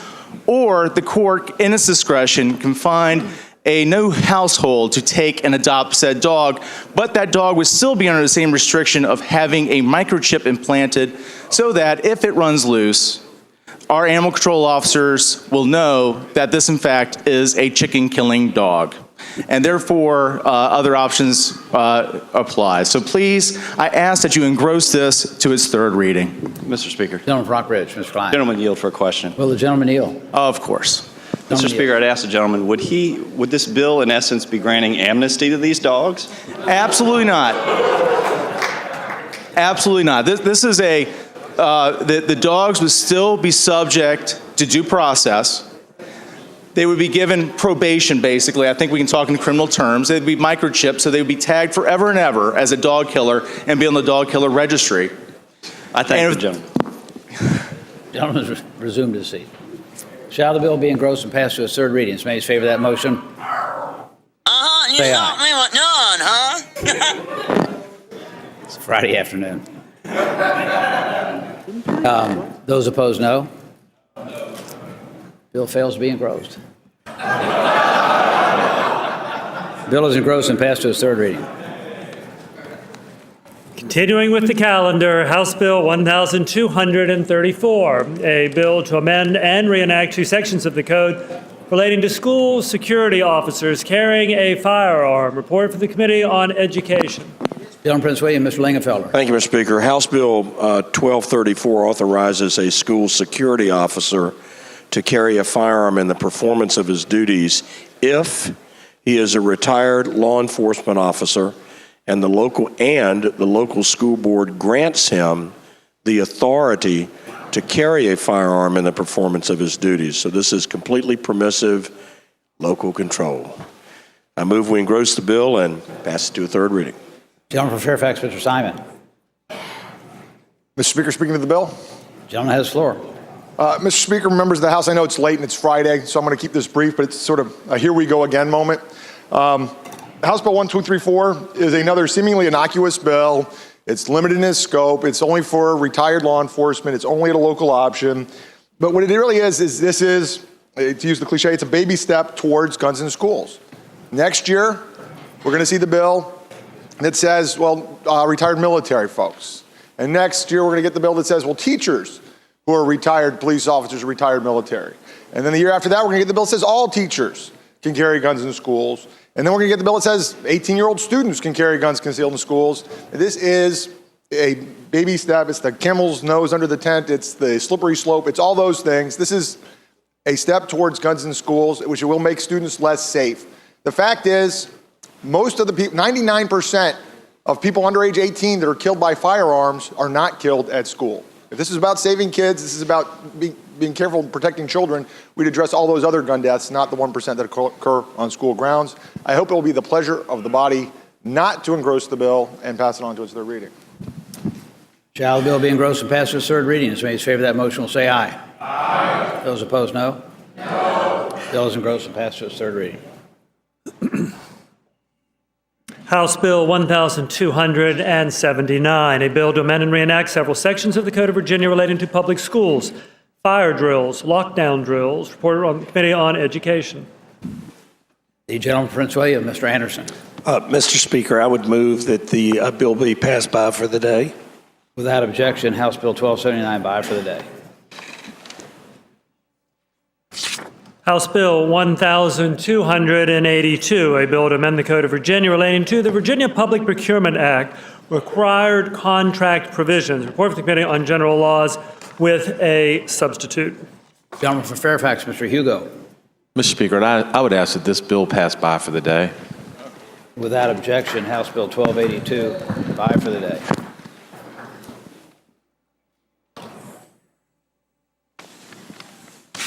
Turning to page 39 of today's printed calendar, House Bill 1311, a bill to amend and reenact a section of the code relating to the killing or trapping of snakes. Report for the Committee on Agriculture, Chesapeake, and Natural Resources with a substitute. Gentleman from Halifax, Mr. Edmonds. Thank you, Mr. Speaker.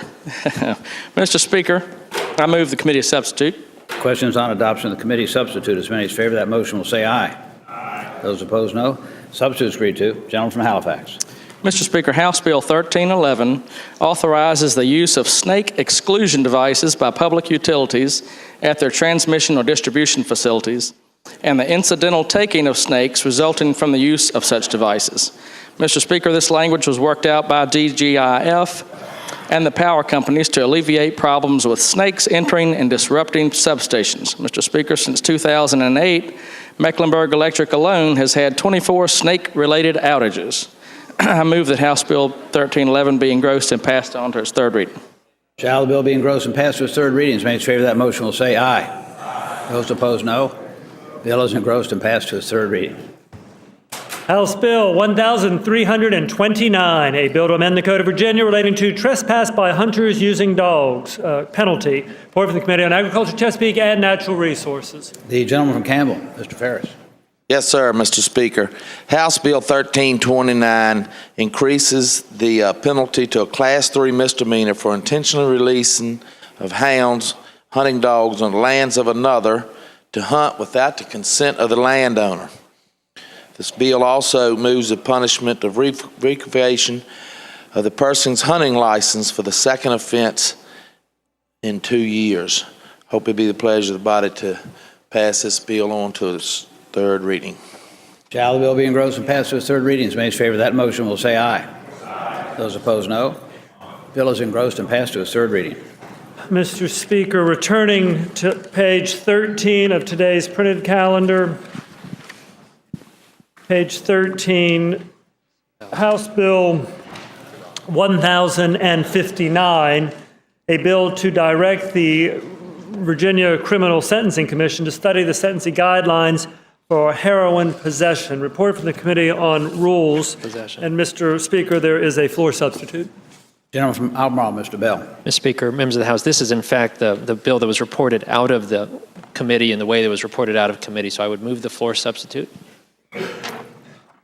Has the floor substitute been distributed? Yes, sir, Mr. Speaker. Questions on adoption of the floor substitute offered by the gentleman from Albemarle, Mr. Bell. As many as favor that motion will say aye. Aye. Those opposed, no. Floor substitutes agreed to. Gentleman from Albemarle. Mr. Speaker, members of the House, this was unanimously reported without controversy to ask the Sentencing Commission to study not possession of heroin, but the manufacturing and distribution of heroin sentencing. Hope it will be the pleasure of the House to engross the bill, pass it on to third reading. Shall the bill be engrossed and passed to a third reading? As many as favor that motion will say aye. Aye. Those opposed, no. Bill is engrossed and passed to its third reading. And moving to page 21 of the printed calendar, House Bill 682, a bill to amend the Code of Virginia relating to waiver of teacher licensure requirements, career and technical education teachers. Report from the Committee on Education. And Mr. Speaker, there is a floor substitute. The gentleman from Hanover, Mr. Peace. Thank you, Mr. Speaker. I would want to reject the committee recommendation and adopt the floor substitute, and will say to the body that the floor substitute simply changes language where you're talking about career and technical education and simply refers to it as a trade and industrial education program. Upon consultation with the standing committee chairman and the subcommittee chairman, which heard the bill, they're both in agreement. Ask that the floor substitute be adopted and ultimately the bill be engrossed and passed to its third reading. The questions on adoption of the floor substitute offered by the gentleman from Hanover, Mr. Peace. As many as favor that motion will say aye. Aye. Those opposed, no. Floor substitute is agreed to.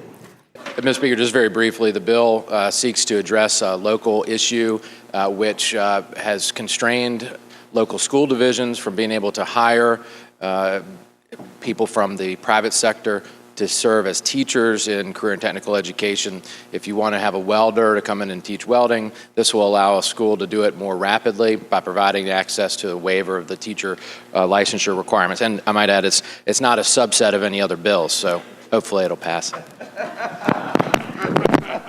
Shall the bill be engrossed and passed to its third reading? As many as favor that motion will say aye. Aye. Those opposed, no. The bill is engrossed and passed to its third reading. And Mr. Speaker, returning to page 28, today's printed calendar, bill had been taken by temporarily. House Bill 350, a bill to amend and reenact various sections of the Code of Virginia relating to the Certificate of Public Need Program, reported from the Committee on Health, Welfare, and Institutions with a substitute. Gentlewoman from Bedford, Ms. Byron. Thank you, Mr. Speaker. I move the committee substitute. Questions on adoption of the committee substitute. As many as favor that motion will say aye. Aye. Those opposed, no. The substitute is agreed to. The gentlewoman from Bedford. Thank you, Mr. Speaker. The substitute is very long, and it's been a very long day, so I'm not going to spend an hour discussing it, but I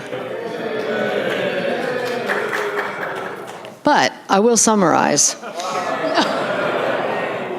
Very briefly. Let me just tell you a few highlights, and then I'll tell you what it doesn't do, okay? Under current law, before a health care provider wants to build a new facility, innovate by adding new services, or change the services it provides, it has to go through a COPN process. That process is very lengthy, and there were a lot of things that needed to be reformed in that process. So there's a lot of people that have come up to me and said that they supported my bill. They had no idea why. They were just told to support my bill. So, and they knew they weren't supposed to support two other bills. So I'll tell you why you were probably supposed to support this bill, because it doesn't really do anything to reform COPN. We did create a study last year, and the budget created, all of us, a working group to study the COPN's laws. And there was a group that met, and they worked very hard. I won't take that away from them. I talked with the chair quite frequently throughout that study to keep up with what was going on. And I even requested that the Federal Trade Commission come and speak to the bills, and they did. And they were in support of reforming the process, or reforming COPN, not the process. And it is true what you heard, that they had consensus, and some of the consensus that they had is included in this bill. And those were recommendations to affect the cumbersome process of going to the government to get their permission to do certain things. However, what they didn't agree on is what they didn't tell you. And what they also didn't tell you was that the consumers weren't there. There were a lot of experts, but there was also a lot of people that all had the same interests and were competing with one another that were in the group. So it's not a surprise to any of us that the real reforms did not get any consensus and didn't get into the recommendations. So what the bill does is a lot of administrative process changes. It doesn't do anything, in my mind, that would address COPN real reform that would reduce the cost that your consumers are most interested in. However, the process exists and it still does need some reform. My hope as we go through this process and vote on these bills on Monday, that we will actually continue with initiatives that will bring real reform. But please be honest with your constituents. Don't go home and tell them that you voted on this bill and you actually did something to reform COPN. Because although some of the processes were removed and some of the services that weren't as controversial or maybe didn't even exist anymore were taken out, but the real reform is yet to come. I hope it will be the pleasure of the House to engross the bill. Shall the bill be engrossed to pass to its third reading? As many as favor that motion will say aye. Aye. Those opposed, no. Bill is engrossed and passed to its third reading. Returning to page 39 of today's printed calendar, next section, resolutions, regular calendar. Resolutions, regular. Mr. Speaker. The gentleman from Shenandoah, Mr. Gilbert. Speaker, I rise for a motion. Gentleman has the floor. Mr. Speaker, having voted on the prevailing side by which we engrossed and passed to its third reading House Bill 584 on page 32 of the printed calendar, I would move that we reconsider that vote, and a brief explanation, please. Speaking to the motion, Mr. Speaker. What was bill number? It's 584 on page 32. Okay. Speaking to the motion. Mr. Speaker, just briefly spoke to the patron. Somebody caught that we may have done this much more broadly or potentially more broadly than was intended, and we'd just like to end up taking it by for the day after we reconsider it so that we can make sure there are no unintended consequences. The gentleman from Shenandoah moves that having voted on the prevailing side by which we engrossed and passed the third reading House Bill 584, we reconsider that vote. As many as favor that motion will say aye. Aye. Those opposed, no. Motion is agreed to. Mr. Speaker, I would move that that bill go by for the day. Without objection, House Bill 584 by for the day. Clerk will continue with the calendar. Continuing with the calendar, resolutions, regular calendar, page 39 of the printed version. First up, House Joint Resolution 1, proposing an amendment to Section 5 of Article 8 of the Constitution of Virginia relating to the establishment of charter schools. Report of the Committee on Privileges and Elections. Gentleman from Albemarle, Mr. Bell. Mr. Speaker, members of the House, this is the third and last charter school measure for the day. This is the actual constitutional amendment. Mr. Speaker, I would ask a parliamentary inquiry. Do we engross? What is the next step in this process? What do I ask the House to do? I would ask the House to adopt the amendment. Thank you. Shall the resolution be adopted?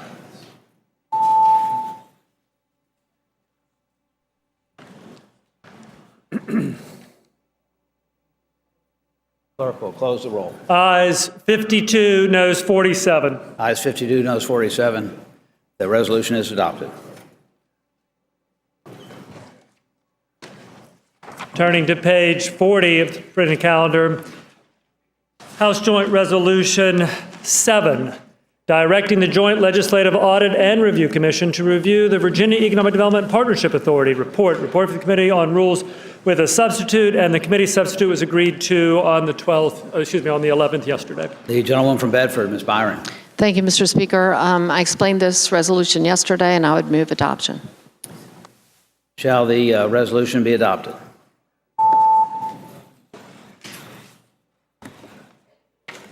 Clerk will close the roll.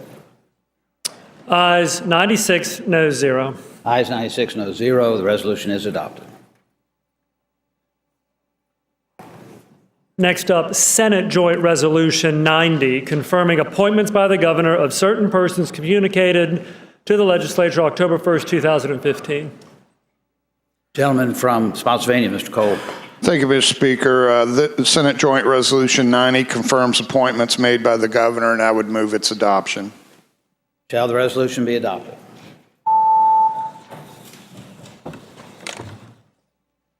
Clerk will close the roll. Ayes 96, noes 1.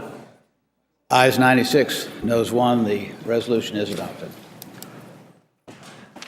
Next up, Senate Joint Resolution 91, confirming other appointments by the governor of certain persons, communicated October 1st, 2015. Report for the Committee on Privileges and Elections.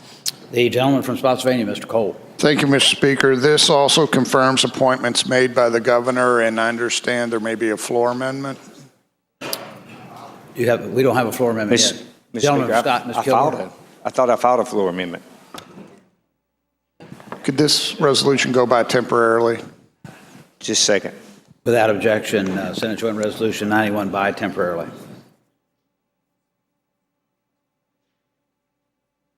Turning to page 41 of the printed calendar, Senate Joint Resolution 92, confirming appointments by the governor of certain persons, communicated legislature December 1st, 2015. Report for the Committee on Privileges and Elections. The gentleman from Spotsylvania, Mr. Cole.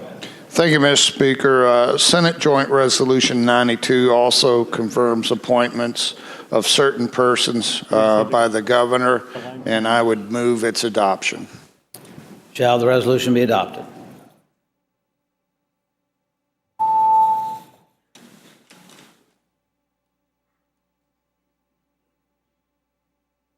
Clerk will close the roll.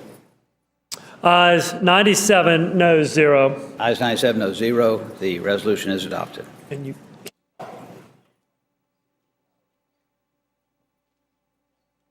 And Senate Joint Resolution 136, confirming appointments by the governor of certain persons, communicated January 7th, 2016. Report for the Committee on Privileges and Elections. Gentleman from Spotsylvania, Mr. Cole. Thank you, Mr. Speaker. Senate Joint Resolution 136 also confirms appointments made by the governor, and I would move its adoption. Shall the resolutions be adopted?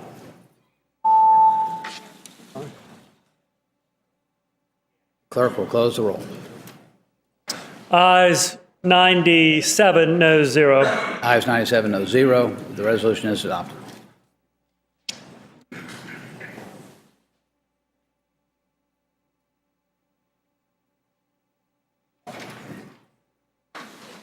Mr. Speaker, returning to page 40. Turning to page 40 of the printed.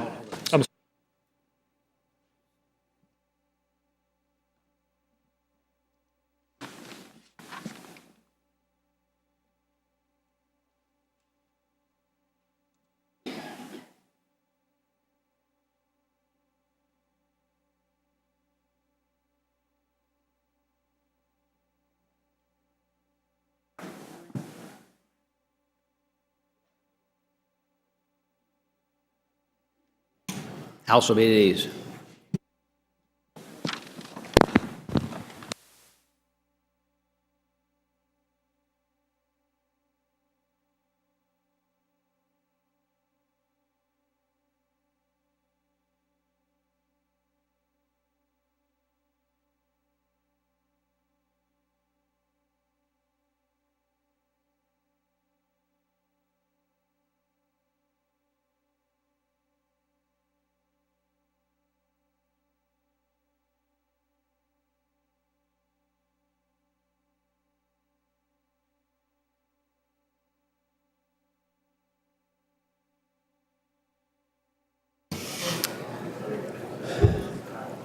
The gentleman from Scott, Mr. Kilgore.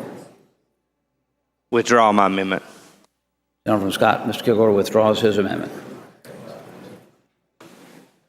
Shall the resolution be adopted?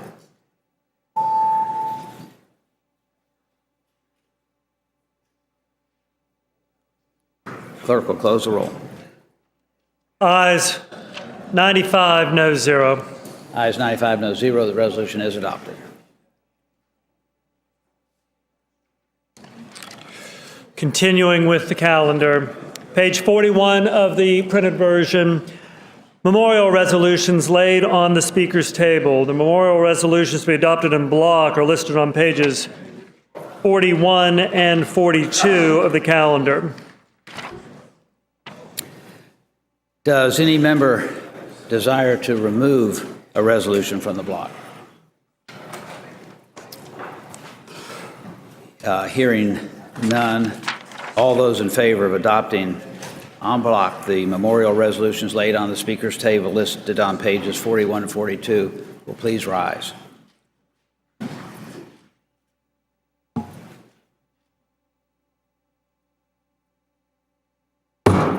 Resolutions are agreed to. Continuing with the calendar, commending resolutions laid on the Speaker's table. The commending resolutions to be adopted en bloc are listed on pages 43 through 47 of the printed version of the calendar, with the exception of House Joint Resolution 249, which has been approved, House Joint Resolution 256, which is taken by for the day, as well as House Resolution 127, which is by for the day. Does any member wish to remove a commending resolution from the block? All those in favor of adopting the commending resolutions laid on the Speaker's table on pages 43 through 47 of the calendar, with the exception of House Joint Resolutions 249, 156, and House Resolution 127, will say aye. Aye. Those opposed, no. The resolutions are agreed to. Mr. Speaker, that completes today's calendar. Does the clerk have any announcements or communications? No communications, Mr. Speaker, but today's committee meetings. Appropriations has a variety of changes, and their committees, subcommittees are stacked up. The first up will be 15 minutes from upon adjournment up in the 9th floor Appropriations Room. Appropriations Transportation Subcommittee will meet first. Soon as Appropriations Transportation is finished, then Appropriations Health and Human Resources Committee will meet immediately up, finished with that. Once Probes HHR sub is finished, then Appropriations Agriculture, Commerce, Technology, and Natural Resources sub will meet. This is additional meeting for that subcommittee. Once that subcommittee of appropriations is finished, then Appropriations Compensation Retirement will meet next. This is an additional meeting for Appropriations Comp and Retirement sub. Then, once that subcommittee is finished, Appropriations General Government and Capital Outlay sub will meet. This is an additional meeting for them. Then after the 5 Appropriations Subcommittee meetings are finished, the Appropriations Committee itself will meet. All meetings of appropriations are up in the 9th floor Appropriations Room.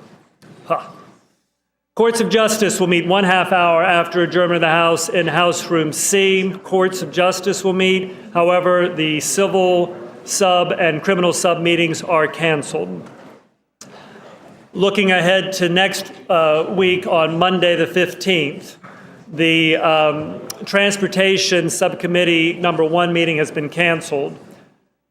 So the first meeting on Monday will be at 8 o'clock. The Committee on Finance will meet in the 9th floor Appropriations Room, 8 o'clock on Monday the 15th. This is a change in time for Finance, 8 o'clock on Monday.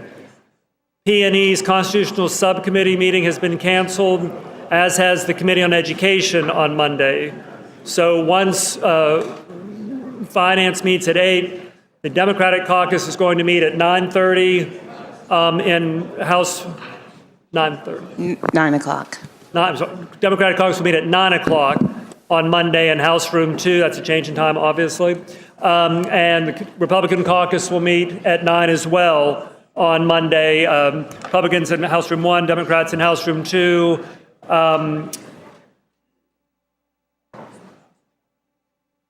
What are we going to do?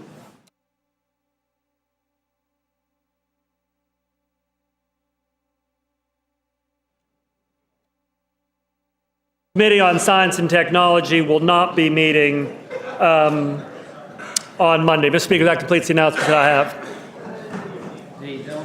The gentleman from Colonial Heights, Mr. Cox. Mr. Speaker, I move that when the House adjourned 8, adjourn to reconvene tomorrow at 10 a.m. If I can speak to that motion. Gentleman has the floor. Mr. Speaker, let me remind the House that's a pro forma session. You do not need to be here for that session. On Monday, we'll come in at 10, and on Tuesday, we'll come in at 10. Okay. The gentleman from Colonial Heights, Mr. Cox, moves that the House, when the House adjourns today, adjourn and reconvene tomorrow at 10 a.m. As many as favor that motion will say aye. Aye. Those opposed, no. That motion is agreed to. The gentleman from Colonial Heights, Mr. Cox. Speaker, I move the House to now adjourn. Gentleman from Colonial Heights, Mr. Cox, moves the House to now adjourn. As many as favor that motion will say aye. Those opposed, no. That motion is agreed to. The House stands adjourned until 10 a.m. tomorrow.